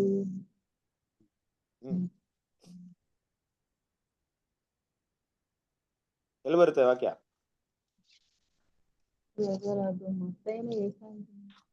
ಓದ್ರಿ ಗಲಾತ್ಯದವರಿಗೆ 3ನೇ ಅಧ್ಯಾಯ. ಹಾ,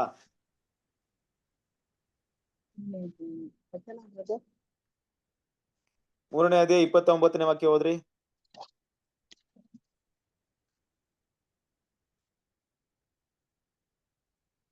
ನೀವು ಕ್ರಿಸ್ತನವರಾಗಿದ್ದರೆ ಅಬ್ರಾಮನ ಸಂತತಿಯವರು, ವಾಗ್ದಾನಕ್ಕನುಸಾರವಾಗಿ ಬಾಧ್ಯರು ಆಗಿದ್ದೀರಿ. ಅಲ್ವರಾ? ಏನಂತಿದ್ದಾರೆ? ನೀವು ಕ್ರಿಸ್ತನಲ್ಲಿದ್ದರೆ ಏನಾಗಿದ್ದೀರಾ? ಅಬ್ರಾಮನ ಸಂತತಿಯವರು. ಯಾಕಂದ್ರೆ ಯೇಸು ಕ್ರಿಸ್ತನ ಆ ಒಂದು ಸಂತತಿಯಿಂದ ದೇವ್ರು ವಾಗ್ದಾನ ಮಾಡಿದ್ರಲ್ಲ, ಆ ಸಂತತಿ ಯಾರು? ಕ್ರಿಸ್ತನೇ ಅಲ್ವಾ ಅಂದ್ಬಿಟ್ಟು ನಮಗೆ ಸ್ಪಷ್ಟವಾಗಿ ಗೊತ್ತಿದೆ. ಆ ಸಂತತಿ ನೀವು ಅಬ್ರಾಮನಲ್ಲಿ ಇದ್ರೆ, ಅಂದ್ರೆ ಕ್ರಿಸ್ತನಲ್ಲಿ ನೀವು ಅಬ್ರಾಮನ ಸಂತತಿಯವರು. ಕರೆಕ್ಟ್ ಅಲ್ವಾ? ಅಂದ್ರೆ ದೇವರು ಅವತ್ತು ವಾಗ್ದಾನ ಮಾಡಿದಂತಹ ಮಾತು, ಆ ವಿಷಯ ಅದು ಈಸಾಕನಿಗೆ ಸೀಮಿತವಾಗಿರಲಿಲ್ಲ, ಬದಲಾಗಿ ಯೇಸು ಕ್ರಿಸ್ತನಿಗೂ ಸಭೆಗೂ ಸೀಮಿತವಾಗಿತ್ತು. ಕರೆಕ್ಟ್ ಅಲ್ವಾ? ಅಂದ್ರೆ ನಮ್ಮನ್ನ ಅಂತ ಹೇಳಿದಾಗ ಯಾರು? ಸುಮಾರು ಯೇಸು ಕ್ರಿಸ್ತನು ಹುಟ್ಟಿ ಆತನು ಶಿಲ್ವೆಯಲ್ಲಿ ನಮಗೋಸ್ಕರ ಜೀವವನ್ನು ಕೊಟ್ಟು ಪುನರ್ತನ ಆಗಿ 2000 ವರ್ಷಗಳು ಕಳೆದು ಜೀವನ ಮಾಡ್ತಿರುವಂತ ನಮ್ಮನ್ನು ಕೂಡ ದೇವರು ಏನ್ ಮಾಡಿದ್ರು? ಎಲ್ಲಿ ನೋಡಿದ್ರು? ಅಬ್ರಾಮ್ಗೆ ವಾಗ್ದಾನ ಮಾಡ್ಬೇಕಾ ನಮ್ಮನ್ನು ಕೂಡ ಏನ್ ಮಾಡಿದ್ದಾರೆ? ನೋಡಿದ್ದಾರೆ. ಕರೆಕ್ಟ್ ಅಲ್ವಾ? ನಿಜ ಅನಿಸ್ತಾ ಇದೆಯಾ? ಹೇಗೆ ಅನಿಸ್ತಿದೆ ಇದು? ನಮ್ಮನ್ನು ಕೂಡ ನೋಡಿದ್ದಾರೆ. ಈ ಸಂತತಿ ಬರ್ಬೇಕಪ್ಪ, ನಾನು ನಿಂಗೆ ಹೇಳಿದಂತ ಸಂತತಿ ಯಾರನ್ಬಿಟ್ಟು ಅಬ್ರಾಮ್ಗೆ ಆ ಟೈಮಲ್ಲಿ ಗೊತ್ತಿರ್ಲಿಲ್ಲ. ಯಾವಾಗ ಗೊತ್ತಾಗುತ್ತೆ ಆ ಸಂತತಿ ಯಾರನ್ಬಿಟ್ಟು? ಪುನರ್ತನ ಆದ್ಮೇಲೆ ನನ್ನ ಸಂತತಿ ಬಂತ, ಇಡೀ ಲೋಕ ಆಶೀರ್ವಾದ ಒಳಪಡ್ತಾ ಅನ್ನೋ ವಿಷಯವನ್ನ ಅಬ್ರಾಮ್ ಗಮನಿಸ್ಬೇಕಾದ್ರೆ ಏನೆಲ್ಲ ಗಮನದಲ್ಲಿ ಇಟ್ಟು ನೋಡ್ತಾರೆ? ಇಸ್ರೇಲ್ ಜನ ನಡೆದು ಬಂದಂತ ಹಾದಿನ ನೋಡ್ತಾರೆ, ರಾಜರು, ನ್ಯಾಯಾಧಿಪತಿಗಳು, ರಾಜರು, ಪ್ರವಾದಿಗಳು ಮಾಡಿದಂತ ವಿಷಯ ನೋಡ್ತಾರೆ, ಯೇಸು ಕ್ರಿಸ್ತನು ಹುಟ್ಟಿದ್ದನ್ನ ನೋಡ್ತಾರೆ, ಸಭೆನು ನೋಡ್ತಾರ, ಆ ಸಂತತಿ ನಾವೇ ಅಂತ ನೋಡ್ತಾರ. ನಾವು ಅಬ್ರಾಮನ ಬಗ್ಗೆ ಓದಿದಂತ ವಿಷಯ ಎಲ್ಲ ಗೊತ್ತಾಗುತ್ತೆ ಅವ್ರಿಗೆ. ಅಂದ್ರೆ ದೇವ್ರು ನನ್ನ ಪ್ರಖ್ಯಾತ ಪಡಿಸಿದ್ರೆ, ನಿನ್ನ ಹೆಸರನ್ನ ಪ್ರಖ್ಯಾತಿ ಪಡಿಸ್ತೀರ ಅಂತ ಮಾತಾಡಿದ್ರು. ಎಲ್ಲೆಲ್ಲ ನನ್ನ ಹೆಸರನ್ನ ಪ್ರಖ್ಯಾತಿ ಪಡಿಸಿದಾರೆ. ಇಡೀ ಸಭೆಗೆ ನನ್ನ ಬಗ್ಗೆ ಗೊತ್ತಿದೆ, ಇಡೀ ಇಸ್ರೇಲ್ ಜನಗೆ ನನ್ನ ಬಗ್ಗೆ ಗೊತ್ತಿದೆ. ಈಗ ಮತ್ತೆ ಇಡೀ ಲೋಕ ನನ್ನ ಬಗ್ಗೆ ತಿಳ್ಕೊಳ್ಳುತ್ತೆ. ಎಷ್ಟ್ರ ಮಟ್ಟಿಗೆ ಪ್ರಖ್ಯಾತ ಪಡಿಸಿದ್ರು ಅನ್ನೋದು ಯಾವಾಗ ತಿಳ್ಕೊಳ್ತಾರೆ? ಅಬ್ರಾಮ್ ಅವಾಗ ತಿಳ್ಕೊಳ್ತಾರೆ. ಆದ್ರೆ ಕ್ರಿಸ್ತನ ಪ್ರಿಯ ಸಹೋದರರೇ, ಈ ವಿಷಯ ಏನೂ ಗೊತ್ತಿಲ್ದೇನೋ, ಯಾವ್ದ್ರ ಕಣ್ಮುಂದೆ ನಡೀದೇನೆ, ಅವರ ದೇಶವನ್ನು ನೋಡದೆ, ಆ ಸಂತತಿಯಿಂದ ಆಶೀರ್ವಾದ ಪಡಲ್ಪಡುವಂತ ಯಾವುದೇ ವಿಷಯವನ್ನು ನೋಡಿದರೆ ದೇವ್ರ ಮೇಲೆ ಏನ್ ಮಾಡಿದ್ದಾರೆ? ಅಬ್ರಾಮ್ ನಂಬಿಕೆನ ಇಟ್ಟಿದ್ದಾರೆ. ಸೊ ಮುಂದೆ ದಿನ ಇದು ನಡೆಯುತ್ತೆ ಅಂದ್ಬಿಟ್ಟು ಏನ್ ಮಾಡಿದ್ದಾರೆ? ನಂಬಿಕೆನ ಇಟ್ಟಿದ್ರು. ಅದಕ್ಕೆ ಅಲ್ಲಿ ಇಬ್ರಿಯದಲ್ಲಿ ಮಾತಾಡ್ಬೇಕಾದ್ರೆ, ಇಬ್ರಿಯದವರಿಗೆ ಬರೆದಂತ ಪತ್ರಿಕೆಯಲ್ಲಿ 11ನೇ ಅಧ್ಯಾಯದಲ್ಲಿ ಒಂದು ವಿಷಯ ಓದ್ತೀವಲ್ವಾ? ಓದಿ ಇಬ್ರಿಯದವರಿಗೆ 11ನೇ ಅಧ್ಯಾಯ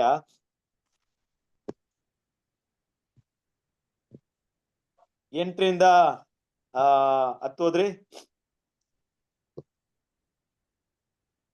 ನಂಬಿಕೆಯಿಂದಲೇ ಅಬ್ರಾಮನು ಕರೆಯಲ್ಪಟ್ಟ ಕೂಡಲೇ ಕರೆದಾತನ ಮಾತನ್ನು ಕೇಳಿ ತಾನು ಬಾಧ್ಯನಾಗಿ ಹೊಂದಬೇಕಾಗಿದ್ದ ಸ್ಥಳಕ್ಕೆ ಹೊರಟು ಹೋದನು. ತಾನು ಹೋಗಬೇಕಾದ ಸ್ಥಳ ಯಾವುದೆಂದು ತಿಳಿಯದೆ ಹೊರಟನು. 10 ಓದಿ. ನಂಬಿಕೆಯಿಂದಲೇ ಅವನು ವಾಗ್ವಾದ ದೇಶಕ್ಕೆ ಬಂದಾಗ ಅಲ್ಲಿ ಅನ್ಯ ದೇಶದಲ್ಲಿ ಇದ್ದವನಂತೆ ಡೇರೆಗಳಲ್ಲಿ ಇದ್ದುಕೊಂಡು ಪ್ರವೇಶ ಆಗಿ ಬದುಕಿದನು. ಅದೇ ವಾಗ್ದಾನಕ್ಕೆ ಬಾಧ್ಯಸ್ಥರಾಗಿದ್ದ ಇಸಾಕನನ್ನು ಯಾಕೋಬನು ಅವನಂತೆ ಡೇರೆಗಳಲ್ಲಿ ವಾಸಿಸಿದರು. ಯಾಕಂದರೆ ಅವನು ಶಾಶ್ವತವಾದ ಅಸ್ತಿವಾರಗಳುಳ್ಳ ಪಟ್ಟಣವನ್ನು, ಅಂದರೆ ದೇವರು ಸಂಕಲ್ಪಿಸಿ ನಿರ್ಮಿಸಿದ ಪಟ್ಟಣವನ್ನು ಎದುರು ನೋಡುತ್ತಿದ್ದನು. ಕರೆಕ್ಟ್ ಅಲ್ವಾ? ನೋಡ್ರಿ, ಆ ಪಟ್ಟಣ ಅಂದ್ರೆ ಅಬ್ರಾಮ್ ಇರೋರ್ಗು ಗುಡಾರದಲ್ಲೇ ಇದ್ದಿದ್ದು, ಸಾಯೋರ್ಗು ಗುಡಾರದಲ್ಲೇ ಇದ್ದಿದ್ದು. ಕರೆಕ್ಟ್ ಅಲ್ವಾ? ಅಂದ್ರೆ ಏನ್ ಎದುರು ನೋಡಿದ್ರು? ದೇವರು ಒಂದಲ್ಲ ಒಂದು ದಿನ ಇಡೀ ನನ್ನ ಸಂತತ ಮೂಲಕ ಇಡೀ ಲೋಕವನ್ನು ಆಶೀರ್ವಾದ ಮಾಡ್ತಾರೆ. ದೇವರಿಂದ ನನ್ನ ಪಟ್ಟಣ, ನನ್ನ ಈ ಇಡೀ ನನ್ನ ಜನಾಂಗ ಕಟ್ಟಲ್ಪಡುತ್ತೆ ಅನ್ನೋಂತ ನಂಬಿಕೆ ಯಾರಿಗಿತ್ತು? ಅಬ್ರಾಮ್ಗೆ ಸಾಯಕ್ಕಿಂತ ಮೊದ್ಲೇ ಇತ್ತು, ಆಗ್ಲೇ ಇತ್ತು ಅಲ್ವಾ? ಆದ್ರೆ ಇನ್ನೂ ಅವ್ರ ಪುನರ್ತನ ಇನ್ನೂ ಆಗ್ಲಿಲ್ಲ. ಕ್ರಿಸ್ತನ ಪ್ರೀತಿಯ ಸರಸರಿರೆ, ಯಾವಾಗ ಪುನರ್ತನ ಆಗುತ್ತೆ ಅಬ್ರಾಮ್ಗೆ?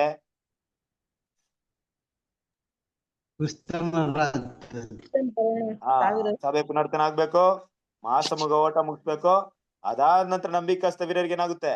ಪುನರ್ತನವಾಗುತ್ತೆ. ಅವಾಗ ಈ ಎಲ್ಲಾ ವಿಷಯವನ್ನ ಏನ್ ಮಾಡ್ತಾರೆ? ಅಬ್ರಾಮ್ ಗ್ರಹಿಸ್ಕೊಳ್ತಾರೆ. ಆದ್ರೆ ಇದನ್ನೆಲ್ಲ ಅವಾಗ ಕಣ್ಣಾರೆ ನೋಡಿ ಗ್ರಹಿಸ್ಕೊಳ್ತಾರೆ. ಆದ್ರೆ ನೋಡ್ದೇನೆ ಏನ್ ಮಾಡಿದ್ರೆ ಅವ್ರ ಜೀವಿತದಲ್ಲಿ ಅದನ್ನ ನಂಬಿದ್ರು. ನೋಡ್ದೇನೆ ಇದೇ ನಡೆಯುತ್ತೆ ಅಲ್ವಾ? ಇದೇ ಆಗುತ್ತೆ. ದೇವ್ರಿಗೆ ಹಿಂಗೆ ಕೊಡ್ತಾರೆ, ಒಂದ್ ಪಟ್ಟಣವನ್ನು ಕೊಡ್ತಾರೆ, ಒಂದ್ ಸಂತತಿನ ಕೊಡ್ತಾರೆ ಅಂತ ನೋಡ್ದೇನೆ ಏನ್ ಮಾಡಿದ್ರು? ನಂಬಿದ್ರು. ಈ ನಂಬಿಕೆನೆ ಅವ್ರಿಗೆ ಏನಾಯ್ತು? ನೀತಿಯಾಗಿ ಎನಿಸಲ್ಪಡ್ತು. ಸರಸರೇ, ಈ ವಿಷಯವನ್ನ ನಾವು ಇನ್ನು ಕೂಡ ತುಂಬಾ ವಿಷಯಗಳನ್ನ ನಾವು ಗಮನಿಸಬಹುದು.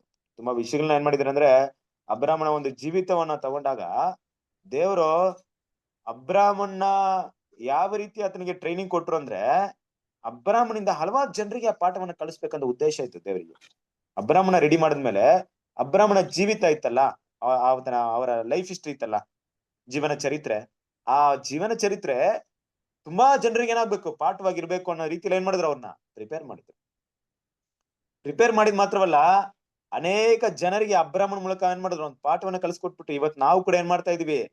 ನಾವು ಪರಲೋಕದ ಕರೆಗೆ ಹೋಗ್ತೀವಂತ ಬಂದಿದ್ರು ಕೂಡ ಅಬ್ರಾಮನಿಂದ ಪಾಠ ಕಲಿಯುವಷ್ಟು ಮಟ್ಟಿಗೆ ಲೆಸನ್ ಎಲ್ಲಿದೆ ಅಂದ್ರೆ ಅಬ್ರಾಮನ ಜೀವಿತದಲ್ಲಿ ನಮ್ಗೆ ಕಾಣಿಸಲ್ಪಡ್ತಾ ಇದೆ.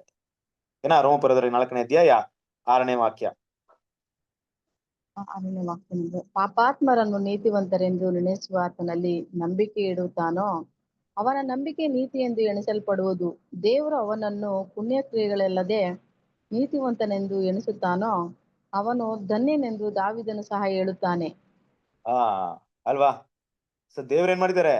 ಯಾರನ್ನ ನೀತಿವಂತ ಎಣಿಸ್ತಾರೋ ಅವನೇ ಧನ್ಯನು. ನೋಡ್ರಿ, ಇದು ಏನಪ್ಪಾ ಅಂದ್ರೆ ಜನರ ಮಧ್ಯದಲ್ಲಿ ಒಂದು ವಿಷಯ ಬೆರೆತೋಗ್ಬಿಟ್ಟಿತ್ತು. ಅಂದ್ರೆ ಏನಪ್ಪಾ ಅಂದ್ರೆ ಇಡೀ ಲೋಕದಲ್ಲಿ ಇರುವಂತ ಒಂದು ಸಾಮಾನ್ಯವಾದಂತ ಒಂದು ಪರಿಜ್ಞಾನ ಏನಪ್ಪಾ ಅಂದ್ರೆ, ನಾನ್ ಒಳ್ಳೇದ್ ಮಾಡಿದ್ದೀನಿ, ದೇವ್ರ ಅದಕ್ಕೆ ನನ್ಗೆ ಒಳ್ಳೇದ್ ಮಾಡಿದ್ದಾರೆ. ಅವ್ನ್ ಕೆಟ್ಟದ್ ಮಾಡಿದ್ದಾನೆ, ಅದಕ್ಕೆ ಅವ್ನ್ ಕೆಟ್ಟದ್ ನಡೀತಾ ಇದೆ. ಅಂದ್ರೆ ಏನರ್ಥ? ನನ್ಗ್ ಒಳ್ಳೇದಾಗೋದಕ್ ಕಾರಣ ಏನಪ್ಪಾ ಅಂದ್ರೆ, ತುಂಬಾ ಜನ ಹಿಂಗೆ ಮಾತಾಡ್ತಾರೆ, ನಾನ್ ಯಾರಿಗೂ ಅನ್ಯಾಯ ಮಾಡಿಲ್ಲಪ್ಪ, ನಾನು ಯಾರಿಗೂ ಏನು ಕೆಟ್ಟದ್ ಮಾಡಿಲ್ಲ, ಬಯಸಿದ್ದೇ ಇಲ್ಲ. ಅಂದ್ರೆ ಏನರ್ಥ? ಇದು ಏನ್ ಬಂದ್ಬಿಡ್ತು ಈ ಮಾತಿನ ಅರ್ಥ? ಏನು ಒಳ ಅರ್ಥ? ನನ್ನ ಪುಣ್ಯ ಕ್ರಿಯೆಗಳಿಂದ ನಾನು ಒಳ್ಳೆಯವನಾಗಿದ್ದೀನಿ, ನನ್ಗೆ ಏನೋ ಕೆಟ್ಟದಾಗಲ್ಲ ಅಂದ್ಬಿಟ್ಟು. ಆಗ್ತಿದ್ಯಾ ಇವತ್ತು? ಆ ರೀತಿ ಇದೆಯಾ? ಒಳ್ಳೇದ್ ಮಾಡಿರೋಲ್ಲ ತುಂಬಾ ಚೆನ್ನಾಗಿದ್ದಾರೆ, ಕೆಟ್ಟವ್ರು ಮಾಡ್ತಿದ್ರಲ್ಲ ಏನಾಗ್ತಿದ್ರೆ? ಹಾಳಾಗ್ತಿದ್ರ ಅಂತಿದ್ಯಾ? ಬದಲಾಗಿ ಏನಿದೆ ಇವತ್ತು? ಆಪೋಸಿಟ್ ಆಗಿದೆ. ಕರೆಕ್ಟ್ ಅಲ್ವಾ? ಒಳ್ಳೇದ್ ಮಾಡೋದಕ್ಕೆ ಕೆಟ್ಟದ್ ನಡೀತಾ ಇದೆ, ಕೆಟ್ಟದ್ ಮಾಡೋರ್ಗೆ ಏನಾಗ್ತಿದೆ? ಒಳ್ಳೇದು ನಡೀತಾ ಇದೆ.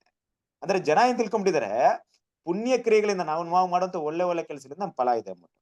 ಖಂಡಿತ ಕ್ರಿಸ್ತನ ಪ್ರೀತಿಯ ಸಹೋದರರೇ, ಹಾಗಂತ ನೋಡ್ಬೇಕಾದ್ರೆ ನಾವು ಮಾಡಿದಂತ ಒಳ್ಳೆ ವಿಷಯಗಳಿಂದ ಹಲವಾರು ಅಪಾಯಗಳಿಂದ ನಾವು ತಪ್ಪಿಸ್ಕೊಬಹುದು, ಹಲವಾರು ಪಾಪ ಕಾರ್ಯಗಳಿಂದ ನಾವು ವಿಮುಖರಾಗ್ಬೋದು, ಆ ಒಂದು ಡೇಂಜರಸ್ ಇಂದ ನಾವು ಕಾಪಾಡಲ್ಪಡ್ಬೋದು. ಆದ್ರೆ ನಾವು ಮಾಡಿದಂತ ಒಳ್ಳೆ ಕಾರ್ಯವನ್ನಿಟ್ಟು ದೇವರನ್ನ ಬ್ಲೆಸ್ಸಿಂಗ್ ಮಾಡ್ತಾರ ಅಂದ್ರೆ ಖಂಡಿತ ಮಾಡಲ್ಲ ಅಲ್ವಾ? ಸೊ ಯಾವ ರೀತಿ ಮಾಡಲ್ಲ ಅಂದ್ರೆ, ನಾವು ಮಾಡಿದಂತ ಒಳ್ಳೆ ಕ್ರಿಯೆಗಳಿಂದ ನಮ್ಗೆ ಒಳ್ಳೇದ್ ನಡೀತು ಅಂದ್ರೆ ಮನುಷ್ಯನಿಗೆ ಏನ್ ಬಂದ್ಬಿಡುತ್ತೆ? ಹೆಮ್ಮೆ ಬಂದ್ಬಿಡುತ್ತೆ ಅಲ್ವಾ? ನಾನು ಒಳ್ಳೆಯವನು, ನಾನ್ ಇಂತರ ಕೆಟ್ಟವನಲ್ಲಪ್ಪ. ಅದಕ್ಕೆ ಹೇಳ್ತಾರಲ್ವಾ, 2 ಸ್ವಾಮಿ ಹೇಳ್ತಾರೆ, ಒಬ್ಬ ಬರ್ತಾನೆ, ನಾನು ಕರೆಕ್ಟಾಗಿ ದಶಮಭಾಗ ಕೊಡ್ತಾ ಇದ್ದೀನಿ, ದೇವ್ರ ದೃಷ್ಟಿಯಲ್ಲಿ ಒಳ್ಳೆನ ನಡೀತಾ ಇದೀನಿ ಅಂತ ಪ್ರಾರ್ಥನೆ ಮಾಡ್ತಾನೆ. ಇನ್ನೊಬ್ಬ ಏನ್ ಮಾಡ್ತಾನೆ? ಆಕಾಶಕ್ಕೂ ತಲೆನ ಎತ್ತದೆ, ತನ್ನನ್ನ ತಗ್ಗಿಸ್ಕೊಂಡು ದೇವರೇ ಪಾಪಿಯಾದ ನನ್ನಲ್ಲಿ ಕರುಣೆಯಾಗಿರೋ ದಯೆಯನ್ನು ತೋರಿಸು ಅಂತ ಪ್ರಾರ್ಥನೆ ಮಾಡ್ತಾನೆ. ಯಾರು ದೇವರ ದೃಷ್ಟಿಯಲ್ಲಿ ನೀತಿವಂತರಾದ ಹೋದ್ರು ಅಂತ ಕೇಳ್ತಾರೆ. ಯಾರು ಹೋದ್ರು? ತನ್ನನ್ನ ಪಾಪಿ ಅಂತ ಆಕಾಶನು ಸಹ ನೋಡದೆ ಹೋದ್ನಲ್ಲ ಅವನು. ಹೌದು, ಯಾರು ತನ್ನ ಪಾಪವನ್ನ ರಿಯಲೈಸ್ ಮಾಡಿದ್ರ ಅವರೇ ನೀತಿವಂತರಾಗ್ತಾರೆ. ದೇವರ ದೃಷ್ಟಿಯಲ್ಲಿ ನೀತಿವಂತರಾಗ್ಬೇಕಾದ್ರೆ ಪುಣ್ಯ ಕ್ರಿಯೆಯಿಂದ ಇಂದು ಎಂದು ಯಾವತ್ತೂ ಇಲ್ಲ ಅಲ್ವಾ? ಆದ್ರೆ ಅಬ್ರಾಮನ ವಿಷಯ ಬಂದಾಗ ದೇವರೇನ್ ಮಾಡಿದ್ರೆ, ಅಬ್ರಾಮನ ವಿಷಯವನ್ನ ಈ ರೀತಿ ಹೇಳ್ತಾ ಇದಾರೆ ಅಂದ್ರೆ, ರೋಮಪುರದವರಿಗೆ ಬರಿಬೇಕಾದ್ರೆ ಅಪೋಸ್ತಲ್ ಪಾಲ್ ರೋಮಪುರದಲ್ಲಿರುವಂತ ಜನರ ಭಾವನೆನ ಇಲ್ಲಿ ತಿಳಿಯಪಡಿಸ್ತಾ ಇದ್ದಾರೆ. ಸಾಮಾನ್ಯವಾಗಿ ರೋಮಪುರದಲ್ಲಿರುವಂತ ಜನರ ಒಂದು ವಿಷಯ ಏನಪ್ಪಾ ಅಂದ್ರೆ, ನಾನು ಒಳ್ಳೆಯವನು, ನಾನು ಒಳ್ಳೆ ಕೆಲಸ ಮಾಡಿದೀನಿ, ಅದರಿಂದ ನಾನು ನೀತಿವಂತನಾಗಿದ್ದೀನಿ. ಇನ್ನು ಕೂಡ ಇಸ್ರೇಲ್ ಜನರು ಕೂಡ ಮಾತಾಡ್ಬೇಕಾದ್ರೆ ಹೀಗೆ ಮಾತಾಡ್ತಿದ್ರು. ಇನ್ನು ಸಲ್ಸೇರ್ ಪರಿಸರ ಸ್ಪಿರಿಟ್ ಕೂಡ ಹಿಂಗೆ ಇತ್ತು. ನಾನು ಕರೆಕ್ಟ್ ಆಗಿ ದಶಮಭಾಗ ಕೊಡ್ತಾ ಇದ್ದೀನಿ, ಕರೆಕ್ಟ್ ಆಗಿದ್ದೀನಿ, ಒಳ್ಳೆಯವನ ನಡ್ಕೊಳ್ತಾ ಇದ್ದೀನಿ, ಒಳ್ಳೆ ಆಳಕ್ಕೆ ಹೋಗ್ತಾ ಇದೀನಿ, ಖಂಡಿತ ದೇವ್ರು ನನ್ನ ಆಶೀರ್ವಾದ ಮಾಡ್ತಾನೆ ಅಂದ್ಬಿಟ್ಟು. ಆದ್ರೆ ಆ ಅಬ್ರಾಮ್ನ ವಿಷಯವನ್ನ ತಗೊಂಡು ಏನ್ ಮಾಡ್ತಾರೆ ಅಪೊಸ್ತಲ ಪಾಲ್ ಇಲ್ಲಿ ತಿಳಿ ಹೇಳ್ತಾ ಇದಾರೆ, ನೋಡ್ರಪ್ಪ ನೀವ್ ಹೇಳ್ತಾ ಇದ್ರಲ್ವಾ, ನೀವು ಅಬ್ರಾಮನ ಮಕ್ಕಳು ಅಂತ ಕೂಡ ಕರಿತಾ ಇದ್ರಲ್ವಾ, ಅದ್ರ ಒಂದ್ ವಿಷಯನ ತಗೊಂಡ್ ನೋಡ್ರಿ, ಬ್ರಾಹ್ಮಣ ಮಕ್ಕಳಂತ ನೀವು ಕರಿಬೇಕಾದ್ರೆ ಅಬ್ರಾಹ್ಮಣ ದೇವರು ಪುಣ್ಯ ಕ್ರಿಯೆಯಿಂದ ನೀತಿವಂತ ಮಾಡಿದ್ರ, ಪುಣ್ಯ ಕ್ರಿಯೆಗಳಿಂದ ನೀತಿವಂತ ಮಾಡಿದ್ರ, ಇಲ್ಲ ನಂಬಿಕೆಯಿಂದ ನೀತಿವಂತ ಮಾಡಿದ್ರ? ಸರಿ, ಸ್ವಲ್ಪ ನಾವು ಸ್ಟಡಿ ಮಾಡೋಣವಾ ಅಂತ ಕರ್ಕೊಂಡು ಹೋಗ್ತಾ ಇದಾರೆ. ಕರ್ಕೊಂಡೋಗಿ ಏನ್ ಮಾಡ್ತಾ ಇದಾರೆ? ಅಬ್ರಾಹ್ಮಣ ಜೀವಿತವನ್ನ ತಗೊಂಡ್ ಅವ್ರ ಮುಂದೆ ತೋರಿಸ್ತಾ ಇದ್ರು. ನೋಡ್ರಿ, ದೇವ್ರು ಹೇಳಿದಂತ ಮಾತನ್ನ ನಂಬಿದ್ರು ಅಷ್ಟೇ, ನಂಬಿಕೆಯಿಂದ ಮುಂದುವರೆದ್ರು, ಅವರು ನೀತಿವಂತರಾದ್ರು ಅಂತ ಹೇಳ್ತಾ ಇದ್ದಾರೆ. ಓಕೆ ಕ್ರಿಸ್ತನ ಪ್ರಿಯ ಸರಸರೇ, ಇವತ್ತು ನಾವು ಪುಣ್ಯ ಕ್ರಿಯೆಗಳಿಂದ ನಾವು ನೀತಿವಂತರಾಗ್ತೀವಾ, ಇಲ್ಲ ನಾವು ನಂಬಿಕೆಯಿಂದ ನೀತಿವಂತರಾಗ್ತೀವಾ? ನಂಬಿಕೆಯಿಂದ ನೀತಿವಂತ. ನಂಬಿಕೆಯಿಂದ. ಹಂಗಂದ್ರೆ ಒಳ್ಳೆ ಕಾರ್ಯಗಳು ಬೇಡ, ಒಳ್ಳೆ ಗುಣಗಳು ತೋರ್ಸೋದ್ ಬೇಡ, ನಾವು ಅದನ್ನು ಬೇಕು ಮಾಡ್ಬೇಕು. brother. ಎರಡೂ ಬೇಕು ಅದನ್ನು brother. ಮಾಡ್ಬೇಕು, ಇದನ್ನು ಮಾಡ್ಬೇಕಾ? ನಂಬಿಕೆ ಮತ್ತೆ ಪುಣ್ಯ ಕಾರ್ಯಗಳನ್ನು ಮಾಡ್ಬೇಕು. ನಂಬಿಕೆಯಿಂದ ನಾವು ಮೊದಲು ಒಳ್ಳೆ ನಂಬಬೇಕು, ಆಮೇಲೆ ಒಳ್ಳೆ ಕಾರ್ಯ ಮಾಡ್ಬೇಕು. Okay okay, good. ಕ್ರಿಯೆಯಲ್ಲಿ ನಂಬಿಕೆ ಸಬ್ಮಿಟ್ ಆಗಿದೆ ಅಂತ ಹೇಳ್ತದೆ. Very good. ಕಿರಿಯ ಇಲ್ಲದ ನಂಬಿಕೆ ಸತ್ತದಾಗಿರುತ್ತೆ ಅಲ್ವಾ? ನೋಡ್ರಿ, ಎರಡು ಕೂಡ ಅಪೋಸಿಟ್ ವಿಷಯಗಳನ್ನ ಅರ್ಥ ಮಾಡ್ಕೊಬೇಕು. ಕ್ರಿಯೆ ಇಲ್ಲದ ನಂಬಿಕೆ ಸತ್ತದಾಗಿದೆ. ನಾವು ನಂಬಿಕೆಯಿಂದ ಪುಣ್ಯ ಕ್ರಿಯೆಯಿಂದ ದೇವ್ರ ಮುಂದೆ ನೀತಿವಂತರು ಆಗಲ್ಲ. ಅದೇ ರೀತಿ ಕ್ರಿಯೆ ಇಲ್ಲದ ನಂಬಿಕೆ ಸತ್ತದಾಗಿದೆ. ಹೆಂಗ್ ಅರ್ಥ ಮಾಡ್ಕೊಳ್ಳೋದು ದೇವ್ರ ಮಕ್ಳು ಇವತ್ತು? ಯಾಕಂದ್ರೆ ಇದು ನಮ್ಗಿರುವಂತ ಲೆಸನ್. ಆದ್ರೆ ದೇವ್ರ ಮಕ್ಳು ಇಲ್ಲಿ ನಾವು ಒಳ್ಳೆ ಎಂಟರ್ ಆಗ್ಬೇಕಾದ್ರೆ, ದೇವರ ಸನ್ನಿಧಿಗೆ ಬರ್ಬೇಕಾದ್ರೆ ನಾವು ಪಾಪಿಗಳಂತ ಅರಿಕೆ ಮಾಡಿದ್ವಿ ಅಲ್ವಾ? ಪಾಪಿಗಳಂತ ಅರಿಕೆ ಮಾಡಿರುವಂತ ನಾವು ನಮ್ಮ ಪಾಪವನ್ನ ಬಿಟ್ಟಿದ್ದೀವಿ. ಪಾಪವನ್ನ ಬಿಟ್ಟಿದ ನೆಕ್ಸ್ಟ್ ಒಂದು ಗಳಿಗೆಯಿಂದ, ನೆಕ್ಸ್ಟ್ ಕ್ಷಣದಿಂದ ನಾನು ಒಳ್ಳೆ ಕೆಲಸಗಳು ಮಾತ್ರ ಮಾಡ್ಕೊಂಡು ಹೋಗ್ತೀನಿ, ಪರಿಶುದ್ಧವಾದಂತ ಕಾರ್ಯಗಳು ಮಾತ್ರ ಮಾಡ್ಕೊಂಡು ಹೋಗ್ತೀನಿ ಅಂತ ಯಾರಾದ್ರೂ ಹೇಳಕ್ಕಾಗುತ್ತಾ? ಯಾರು ಹೇಳಕ್ ಆಯ್ತು. ಈಗ ನಂಬಿಕೆಯಿಂದ ನೀತಿವಂತ ಅಂತ ಕರಿತಾ ಇದೀವಪ್ಪ, ನಂಬಿದೆ ನೀತಿವಂತರ ಆಗ್ಬಿಟ್ಟೆ. ಅದಾದ್ನ ದಿನದಂತ ನಾವು ಬೇರೆ ಪುಣ್ಯ ಕಾರ್ಯಗಳ ಮಾಡ್ಕೊಂಡು ಹೋಗ್ಬಿಡ್ತೀವಾ? ಸಾಧ್ಯ ಇಲ್ಲ.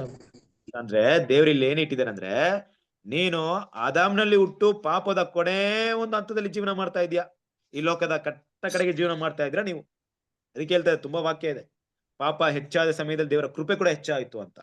ನಾವು ಬದುಕುವಂತ ಕಾಲದಲ್ಲಿ ಪಾಪಗಳು ತುಂಬಾ ಹೆಚ್ಚಿದೆ, ಅದೇ ರೀತಿ ದೇವರ ಕೃಪೆ ಕೂಡ ಏನಿದೆ, ತುಂಬಾ ಹೆಚ್ಚಿದೆ. ಆದ್ರಿಂದ ನಾವು ಪಾಪ ಕೃತ್ಯಗಳನ್ನ ನಾವು ತಪ್ಪಂತ ತಿಳ್ಕೊಂಡ್ಬಿಟ್ಟಿದ್ವಿ. ಆದ್ರೆ ನಮ್ಮ ನಮ್ಮ ನರಗಳಲ್ಲಿ, ನಮ್ಮ ದೇಹಗಳಲ್ಲಿ ಪಾಪ ಕೃತ್ಯಗಳು ಬೆರೆತೋಗ್ಬಿಟ್ಟಿದೆ. ಕ್ರಿಸ್ತನ ಪ್ರೀತಿ ಸರಸೋರಿ ಇದೆ, ಬೆರೆತೋಗಿದೆ ಅಂದ್ರೆ ಅದೇನು ಮಿಕ್ಸ್ ಆಗಿಲ್ಲ, ಅಭ್ಯಾಸವಾಗ್ಬಿಟ್ಟಿದೆ ನಮ್ಗೆ. ನಮ್ಮ ಅಜ್ಜಿ, ನಮ್ಮ ತಂದೆ ತಾಯಂದ್ರು, ನಮ್ಮ ಹೆತ್ತವರು, ಇವರೆಲ್ಲ ಕೂಡ ಅವ್ರ ಮೂಲಕ ಬಂದಂತ ಎಲ್ಲಾ ಒಂದು ವಿಷಯಗಳು ನಮ್ಮನ್ನ ಪಾಪ ಅಂತ ಮುಂದೆ ಇಟ್ಟಾಗ ನಮ್ಮ ದೇಹ ತಕ್ಷಣ ಪ್ರತಿಕ್ರಿಯೆ ಮಾಡುತ್ತೆ. ಅದಕ್ಕೆ ಅಲ್ಲಿ ಏನ್ ಮಾಡುತ್ತೆ, ಮಾಡಕ್ಕೆ ಅದಕ್ಕೆ ಓಡೋಗುತ್ತೆ. ಆ ರೀತಿಯಾಗಿ ನಮ್ಮ ಬೆಳವಣಿಗೆ ಇದೆ. ಆದ್ರೆ ನಮ್ಮ ಮನಸ್ಸಿನಲ್ಲಿ ಅದನ್ನ ಅಸಹ್ಯ ಅಂತ ತಿಳ್ಕೊಳ್ತಾ ಇದೀವಿ, ಶರೀರದಲ್ಲಿ ಅದನ್ನ ಮಾಡ್ಬೇಕನ್ನೋ ರೀತಿಯಲ್ಲಿ ನಮ್ಮ ದೇಹದಲ್ಲಿ ಕಾಣಿಸ್ಕೊಳ್ತಾ ಇದೆ. ಇದನ್ನ ಮುಂದೆ ಮಾತಾಡ್ತಾರೆ ಅಪೊಸ್ತಲ ಪೌಲ್, ನೋಡೋಣ ಆ ಟೈಮಲ್ಲಿ. ಆದ್ರೆ ಆ ಟಾಪಿಕ್ ಬಗ್ಗೆ ನಾವು ಮಾತಾಡಕ್ ಹೋಗಲ್ಲ, ನನ್ಗೆ ಮುಖ್ಯವಾದ ವಿಷಯ ಮಾತಾಡ್ತೀನಿ. ಈ ರೀತಿ ಇರ್ಬೇಕಾದ್ರೆ ದೇವ್ರಿಗೆ ಗೊತ್ತು, ಈ ವ್ಯಕ್ತಿ ನನ್ನ ಮಗ, ನನ್ನ ಮಗಳು ಬಂದಿದ್ದಾರೆ, ಇವರು ಪಾಪವನ್ನ ಅರಿಕೆ ಮಾಡಿದ್ರು, ಪಾಪವನ್ನ ಬಿಡ್ತೀನಿ ಅಂತ ಹೇಳಿದ್ರು. ಆದ್ರೆ ಇವರ ಒಳಗಡೆ ಇರುವಂತ ಪಾಪವನ್ನ ನೀತಿಯಾಗಿ ಕನ್ವರ್ಟ್ ಮಾಡ್ಬೇಕಾದ್ರೆ ಇವ್ರಿಗೆ ತುಂಬಾ ಕೃಪೆ ಬೇಕು, ಇವ್ರಿಗೆ ತುಂಬಾ ದಯೆ ಬೇಕು. ಆದ್ರಿಂದ ಎರಡು ವಿಷಯ ಇವ್ರು ಮಾಡ್ಬೇಕು. ಒಂದು, ದೇವರ ದಯೆ, ದೇವರ ಕೃಪೆಯನ್ನ ಹುಡುಕುವರಾಗಿರ್ಬೇಕು ಯಾವಾಗ್ಲೂ. ಅದನ್ನ ಹುಡುಕಿ ಪ್ರತಿದಿನ ಕ್ರಮೇಣವಾಗಿ ಪಾಪವನ್ನ ಹಾಗೆ ಮಾಡ್ತಾ ಬಿಡುವರಾಗಿರ್ಬೇಕು. ಇದಕ್ಕೆ ಸಮಯಾವಕಾಶ ಬೇಕು, ಗಳಿಗೆಗಳು ಬೇಕು, ಟೈಮ್ ಬೇಕು ಅವರಿಗೆ. ಅವರವರ ಬೆಳವಣಿಗೆ ಹಂತದ ಪ್ರಕಾರವಾಗಿ ಅವರವರಿಗೆ ಆ ಸಮಯ ನಿಗದಿ ಮಾಡ್ಬೇಕು. ಇದು ದೇವ್ರಿಗೆ ಗೊತ್ತು, ಇದು ನನಗ್ ಗೊತ್ತಲ್ಲ, ನಿಮ್ಗೂ ಗೊತ್ತಿಲ್ಲ. ಒಂದ್ ಸಹೋದರ ನೋಡ್ಬಿಟ್ಟು, ಏನ್ ಬ್ರದರ್ 20 ವರ್ಷ ಇದ್ದೀರಾ, 20 ವರ್ಷ ಇದ್ದೀರಾ ಅಂತ ಸತ್ಯದಲ್ಲಿ ನೋಡಿದ್ರೆ ಆ ಗುಣ ಇದೆ ಅಂತ ನಾವು ಮಾತಾಡ್ಬೋದು. ಇನ್ನೊಂದ್ ಸಹೋದರ ನೋಡ್ಬಿಟ್ಟು, ಬ್ರದರ್ 1 ವರ್ಷನ ಆಯ್ತು, ಏನ್ ಸ್ಪಿರಿಟ್ ಇದೆ ಬ್ರದರ್ ಅವ್ರ ಹತ್ರ ಅಂತಾನು ಮಾತಾಡ್ಬೋದು. ಅದು ಅವರವರ ಬೆಳವಣಿಗೆ ಮಟ್ಟಿಗಿರುತ್ತೆ, ದೇವರಿಗೆ ಗೊತ್ತು ದೇವ್ರ ಕೃಪೆ ಹೆಂಗ್ ಕೊಟ್ಟಿರ್ತಾರ ಅಂದ್ಬಿಟ್ಟು. ಫಾರ್ ಎಕ್ಸಾಂಪಲ್, ಈಗ ಸ್ಟೇಫನನ್ ಏನ್ ಮಾಡಿದ್ರು, ರಕ್ತ ಸಾಕ್ಷಿಯಾಗಿ ಓಟವನ್ನು ಓಡ ಮುಗಿಸಿದ್ರು. ಆದ್ರೆ ಅಪೊಸ್ತಲ ಪಾಲ್ ಸ್ವಲ್ಪ ಲೇಟ್ ಆಗಿ ಓಡಿದ್ರು. ಅಪೊಸ್ತಲ ಯೋಹಾನ್ ತುಂಬಾ ಲೇಟ್ ಆಗಿ ಓಡಿದ್ರು. ಹಾಗನ್ಬಿಟ್ಟು ಅಪೊಸ್ತಲ ಯೋಹಾನ್ ತುಂಬಾ ಪಾಪ ಮಾಡಿದ್ರೆ ತುಂಬಾ ಟೈಮ್ ಬೇಕು ಅಂತಲ್ಲ, ಗೊತ್ತಿಲ್ಲ ನಮ್ಗೆ ದೇವ್ರಿಗೆ ಅವ್ರವ್ರಿಗೆ ಕೃಪೆ ಯಾವ ರೀತಿ ಇಟ್ಟಿದಾರೆ ಅಂದ್ಬಿಟ್ಟು. ಬಟ್ ಇಲ್ಲಿ ನಾವು ನೋಡುವಂತ ವಿಷಯ ಏನಪ್ಪಾ ಅಂದ್ರೆ, ಪ್ರತಿಯೊಬ್ಬ ದೇವರ ಮಗು ಕೂಡ ಒಡಂಬಡಿಕೆ ಮಾಡ್ಕೊಂಡು ದೇವರನ್ನ ನಂಬಿ ಹೊರಡೆ ಬಂದ್ಮೇಲೆ ದೇವರು ಅವರಿಗೆ ನಿಗದಿತವಾದ ಕೃಪೆಯನ್ನ ಫಿಕ್ಸ್ ಮಾಡ್ತಾರೆ. ಹೌದಾ ಬ್ರದರ್? ಫಿಕ್ಸ್ ಮಾಡ್ತಾರ. 1 ವರ್ಷ 2 ವರ್ಷ ಆದ್ಮೇಲೆ ನಿಲ್ಲಿಸ್ಬಿಡ್ತಾರ? ಹಂಗಲ್ಲ. ನಮ್ಮ ಬಲಹೀನತೆ ತಕ್ಕ ಹಾಗೆ, ನಮ್ಮ ಪಾಪದ ಒಂದು ಮಟ್ಟ ತಕ್ಕ ಹಾಗೆ ನಮ್ಗೆ ಕೃಪೆನೇ ಇಡ್ತಾರೆ. ಅದೇ ರೀತಿ ಆ ಕೃಪೆನ ಮಿಸ್ಯೂಸ್ ಮಾಡ್ಕೊಬಾರ್ದು ಅಂತಾನು ಕೂಡ ದೇವ್ರ ಏನ್ ಮಾಡ್ತಾ ಇದ್ರೆ ನಮ್ಗೆ ಹೇಳ್ಕೊಡ್ತಾ ಇದ್ರೆ, ಇದನ್ನ ದುರುಪಯೋಗ ಪಡಿಸ್ಕೊಂಡ್ಬೇಡ್ರಿ. ನೀವ್ ಬಿದ್ರು ಕೂಡ ಹಿಡ್ಕೊಳಕ್ಕೆ ಹಗ್ಗವಾಗಿ ಯೂಸ್ ಮಾಡ್ಕೊಳ್ರಿ, ಆದ್ರೆ ಬೇಕಂತೆ ಬಿದ್ದು ಹಗ್ಗವನ್ನ ಹಿಡಿಯಕ್ ಹೋಗ್ಬೇಡ್ರಿ. ಹಾಗೇನ್ ಮಾಡ್ತಿದ್ರೆ ದೇವ್ರು ನಮ್ಗೆ ಪ್ರತಿ ಸರಿ ಅದನ್ನ ದುರುಪಯೋಗ ಮಾಡಿಸ್ಕೊಂಡ್ಬೇಡ್ರಿ. ನಿಮ್ಮ ಬಲಹೀನತೆಗೆ ನನ್ನ ಕೃಪೆ ಇದೆ ಹೊರತು ನೀವು ಉಳ್ಳವರಾದ್ಮೇಲೆ ಕೂಡ ಆ ಪಾಪ ಮಾಡೋದಕ್ಕೆ ಕೃಪೆನ ಯೂಸ್ ಮಾಡ್ಬೇಡ್ರಿ ಅಂತ ನಮ್ಗೆ ಹೇಳ್ತಾ ಇದ್ದಾರೆ. ಹಾಗೆ ಈಗ ನಮ್ಮ ಪುಣ್ಯ ಕ್ರಿಯೆಗಳು ಏನಾಗ್ಬೇಕು, ಬೆಳಿಬೇಕು. ಆದ್ರೆ ಅದೆಲ್ಲ ಕೂಡ ಏನಿದೆ ಅಂದ್ರೆ ದೇವರ ಮೇಲಿನ ನಂಬಿಕೆಯಿಂದಲೇ ಇದೆ. ದೇವರು ನಮ್ಮನ್ನ ಕ್ಷಮಿಸ್ತಾರೆ, ದೇವ್ರು ನಮ್ಮನ್ನ ಕೃಪೆನ ಕೊಡ್ತಾರೆ, ದೇವ್ರು ನಮ್ಮನ್ನ ಬಲಪಡಿಸ್ತಾರೆ, ದೇವ್ರು ನಮ್ಮನ್ನ ಏನ್ ಮಾಡ್ತಾರೆ, ನಮ್ಮನ್ನ ಕರೆಕ್ಟ್ ಆಗಿ ಗೈಡ್ ಮಾಡ್ತಾರೆ. ಇದೆಲ್ಲ ಪ್ರತಿಯೊಂದು ಹಂತದಲ್ಲೂ ನೀತಿವಂತರೇನಾಗಿದ್ದೀವಿ ಅಂದ್ರೆ ನಾವು ನಂಬಿಕೆಯಿಂದಲೇ ನಾವೇನಾಗ್ತೀವಿ, ಹೋಗ್ತಾ ಇದೀವಿ. ಆ ನಂಬಿಕೆಯಿಂದ ನಾವು ಪ್ರಯತ್ನಗಳು, ಪುಣ್ಯ ಕ್ರಿಯೆಗಳು, ಒಳ್ಳೆ ಗುಣಗಳನ್ನ ಬೆಳೆಸ್ಕೊಳ್ಳೋದ್ ಮೂಲಕವಾಗಿ ದೇವರ ಆತ್ಮ ಮೂಲಕ ನಾವೇನಾಗ್ತೀವಿ ಅಂದ್ರೆ ಸ್ಟೆಪ್ ಬೈ ಸ್ಟೆಪ್ ಆಗಿ ಕ್ರಿಸ್ತನ ಸಾರೂಪ್ಯದಲ್ಲಿ ಬೆಳಿತೀವಿ. ಓಕೆ, ಇದರಿಂದ ಈ ಒಂದು ಪಾಠವನ್ನ ರೋಬರದವರಿಗೆ 7ನೇ ಅಧ್ಯಾಯ 8ನೇ ಅಧ್ಯಾಯದಲ್ಲಿ ಏನ್ ಮಾಡ್ತಾರೆ, ಬ್ರದರ್ ಏನ್ ಮಾಡ್ತಾರೆ, ಸಾರಿ ಅಪೊಸ್ತಲ ಪಾಲ್ ತುಂಬಾ ಸ್ಪಷ್ಟವಾಗಿ ಮಾತಾಡ್ತಾರೆ. ಅದ್ರ ಬಗ್ಗೆ ನಾವೇನ್ ಮಾಡೋಣ ನೋಡೋಣ. ಬಟ್ ಇವತ್ತಿನ ವಿಷಯದಲ್ಲಿ ನೋಡ್ಬೇಕಾದ್ರೆ ಅಬ್ರಾಮನ ಈ ಒಂದು ಬೆಳವಣಿಗೆ, ಅಬ್ರಾಮನ ವಿಷಯದಲ್ಲಿ ದೇವರು ಏನ್ ಮಾಡಿದ್ರು ಅಂದ್ರೆ ಅಬ್ರಾಮ್ ನಂಬಿದ ಒಂದು ವಿಷಯವನ್ನೇ ಆತನ್ನ ನೀತಿವಂತನಾಗಿ ಎನಿಸಿದ್ರು. ಹಾಗಾಗಿ ನಾವು ನೀತಿವಂತರ ಅಂದಾಗ ತುಂಬಾ ಸಮಯದಲ್ಲಿ ಅದು ಬರೀ ಹೆಸರು ಅಂತ ತಿಳ್ಕೊಬಾರ್ದು, ಅದ್ರಲ್ಲ ವಿಶೇಷತೆನ ಅರ್ಥ ಮಾಡ್ಕೊಳ್ಳಿ. ಫಸ್ಟ್ ಅದ್ರಲ್ಲಿರುವಂತ ವಿಶೇಷತೆ ಏನ್ ಗೊತ್ತಾ, ನೀತಿವಂತನ್ ಮಾತ್ರ ದೇವ್ರ ಏನ್ ಮಾಡ್ಬೋದು, ದೇವ್ರನ್ನ ನೋಡ್ಬಹುದು, ದೇವರ ಹತ್ರ ಕಮ್ಯುನಿಕೇಟ್ ಮಾಡ್ಬೋದು, ದೇವರ ಹತ್ರ ಸಂಬಂಧ ಇಟ್ಕೊಬಹುದು. ಇಲ್ದಿದ್ರೆ ಯಾವುದೇ ಕಾರಣಕ್ಕೂ ಪಾಪಿ ಹತ್ರ ದೇವರು ಸಂಬಂಧ ಇಟ್ಕೊಳ್ಳಲ್ಲ. ಅದಕ್ಕೆ ದೇವ್ರ ಏನ್ ಮಾಡ್ಬೇಕು, ಆ ರೀತಿ ಅವ್ರನ್ನ ಸಂಬಂಧ ಇಟ್ಕೊಬೇಕಾರೆ ಅವ್ರನ್ನ ನೀತಿವಂತರಾಗಿ ಮಾಡ್ಬೇಕು. ಅಬ್ರಾಹ್ಮಣಲ್ಲಿ ಹೇಗ್ ನೀತಿವಂತರಾದ್ರಂದ್ರೆ ನಂಬಿದ ದೇವರಿಂದ ಮಾತ್ರ, ನಂಬಿದ ಒಂದು ಕಾರಣದಿಂದಲೇ ಆ ನೀತಿವಂತರಂತ ವಿಷಯವನ್ನ ಪಡ್ಕೊಂಡ್ರಂತ ವಿಷಯವನ್ನ ನೋಡ್ತೀವಿ. ಇಲ್ಲಿ ದಾವೀದನ ಹೇಳಿದಂತ ಮಾತನ್ನ ಕೂಡ ಏನ್ ಮಾಡೋಣ, ಮುಂದಿನ ಒಂದು ವಾರದಲ್ಲಿ ದೇವರಿಗೆ ಇಚ್ಛಿತವಾದ್ರೆ ಅದ್ರ ಬಗ್ಗೆ ನಾವು ಸ್ಟಡಿ ಮಾಡೋಣ. ಸೊ ದೇವರ ಈ ಪಾಠವನ್ನ ಆಶೀರ್ವದಿಸಲಿ. ಈ ಪಾಠದ ಬಗ್ಗೆ ಯಾವ್ದಾದ್ರು ನಿಮ್ಗೆ ಏನಾದ್ರು ಪ್ರಶ್ನೆಗಳಿದ್ರೆ ದಯವಿಟ್ಟು ನೀವು ಕೇಳ್ಬೋದು.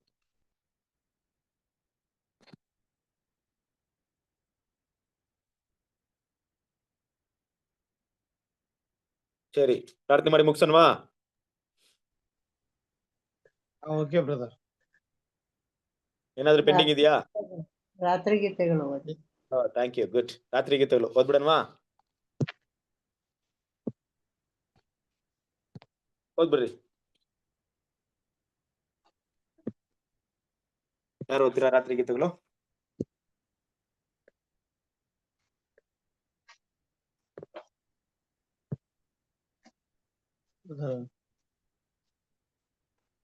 ಮೋಹನ್ರಾಜ್ ಓದ್ತೀರಾ?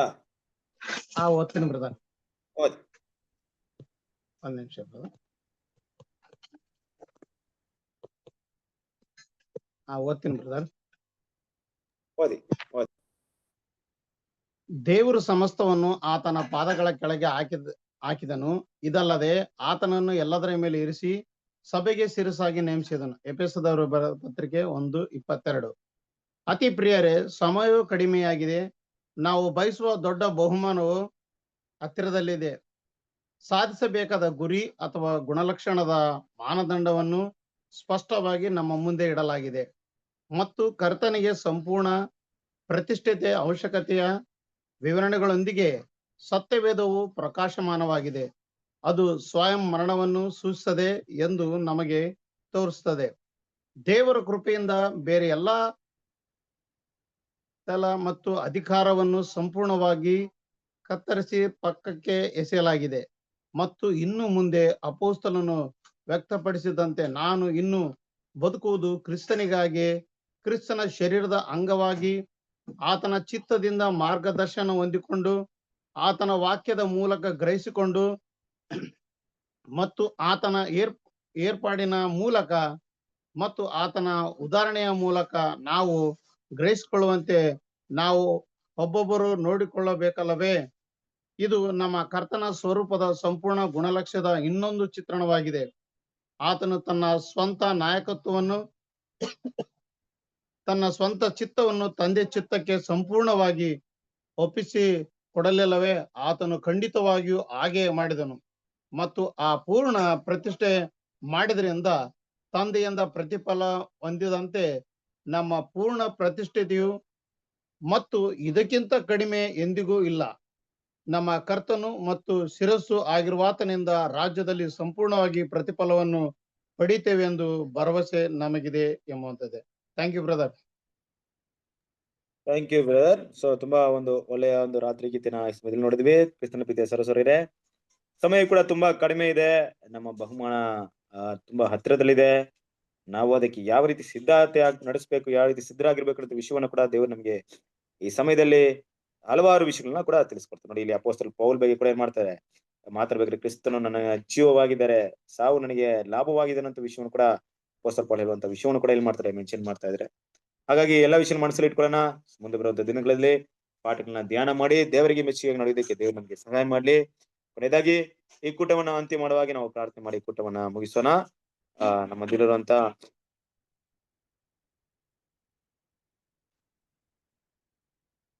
ಕಾರ್ತಿಕ್ ಬ್ರದರ್ ಪ್ರಾರ್ಥನೆ ಮಾಡ್ತೀರಾ? Okay brother,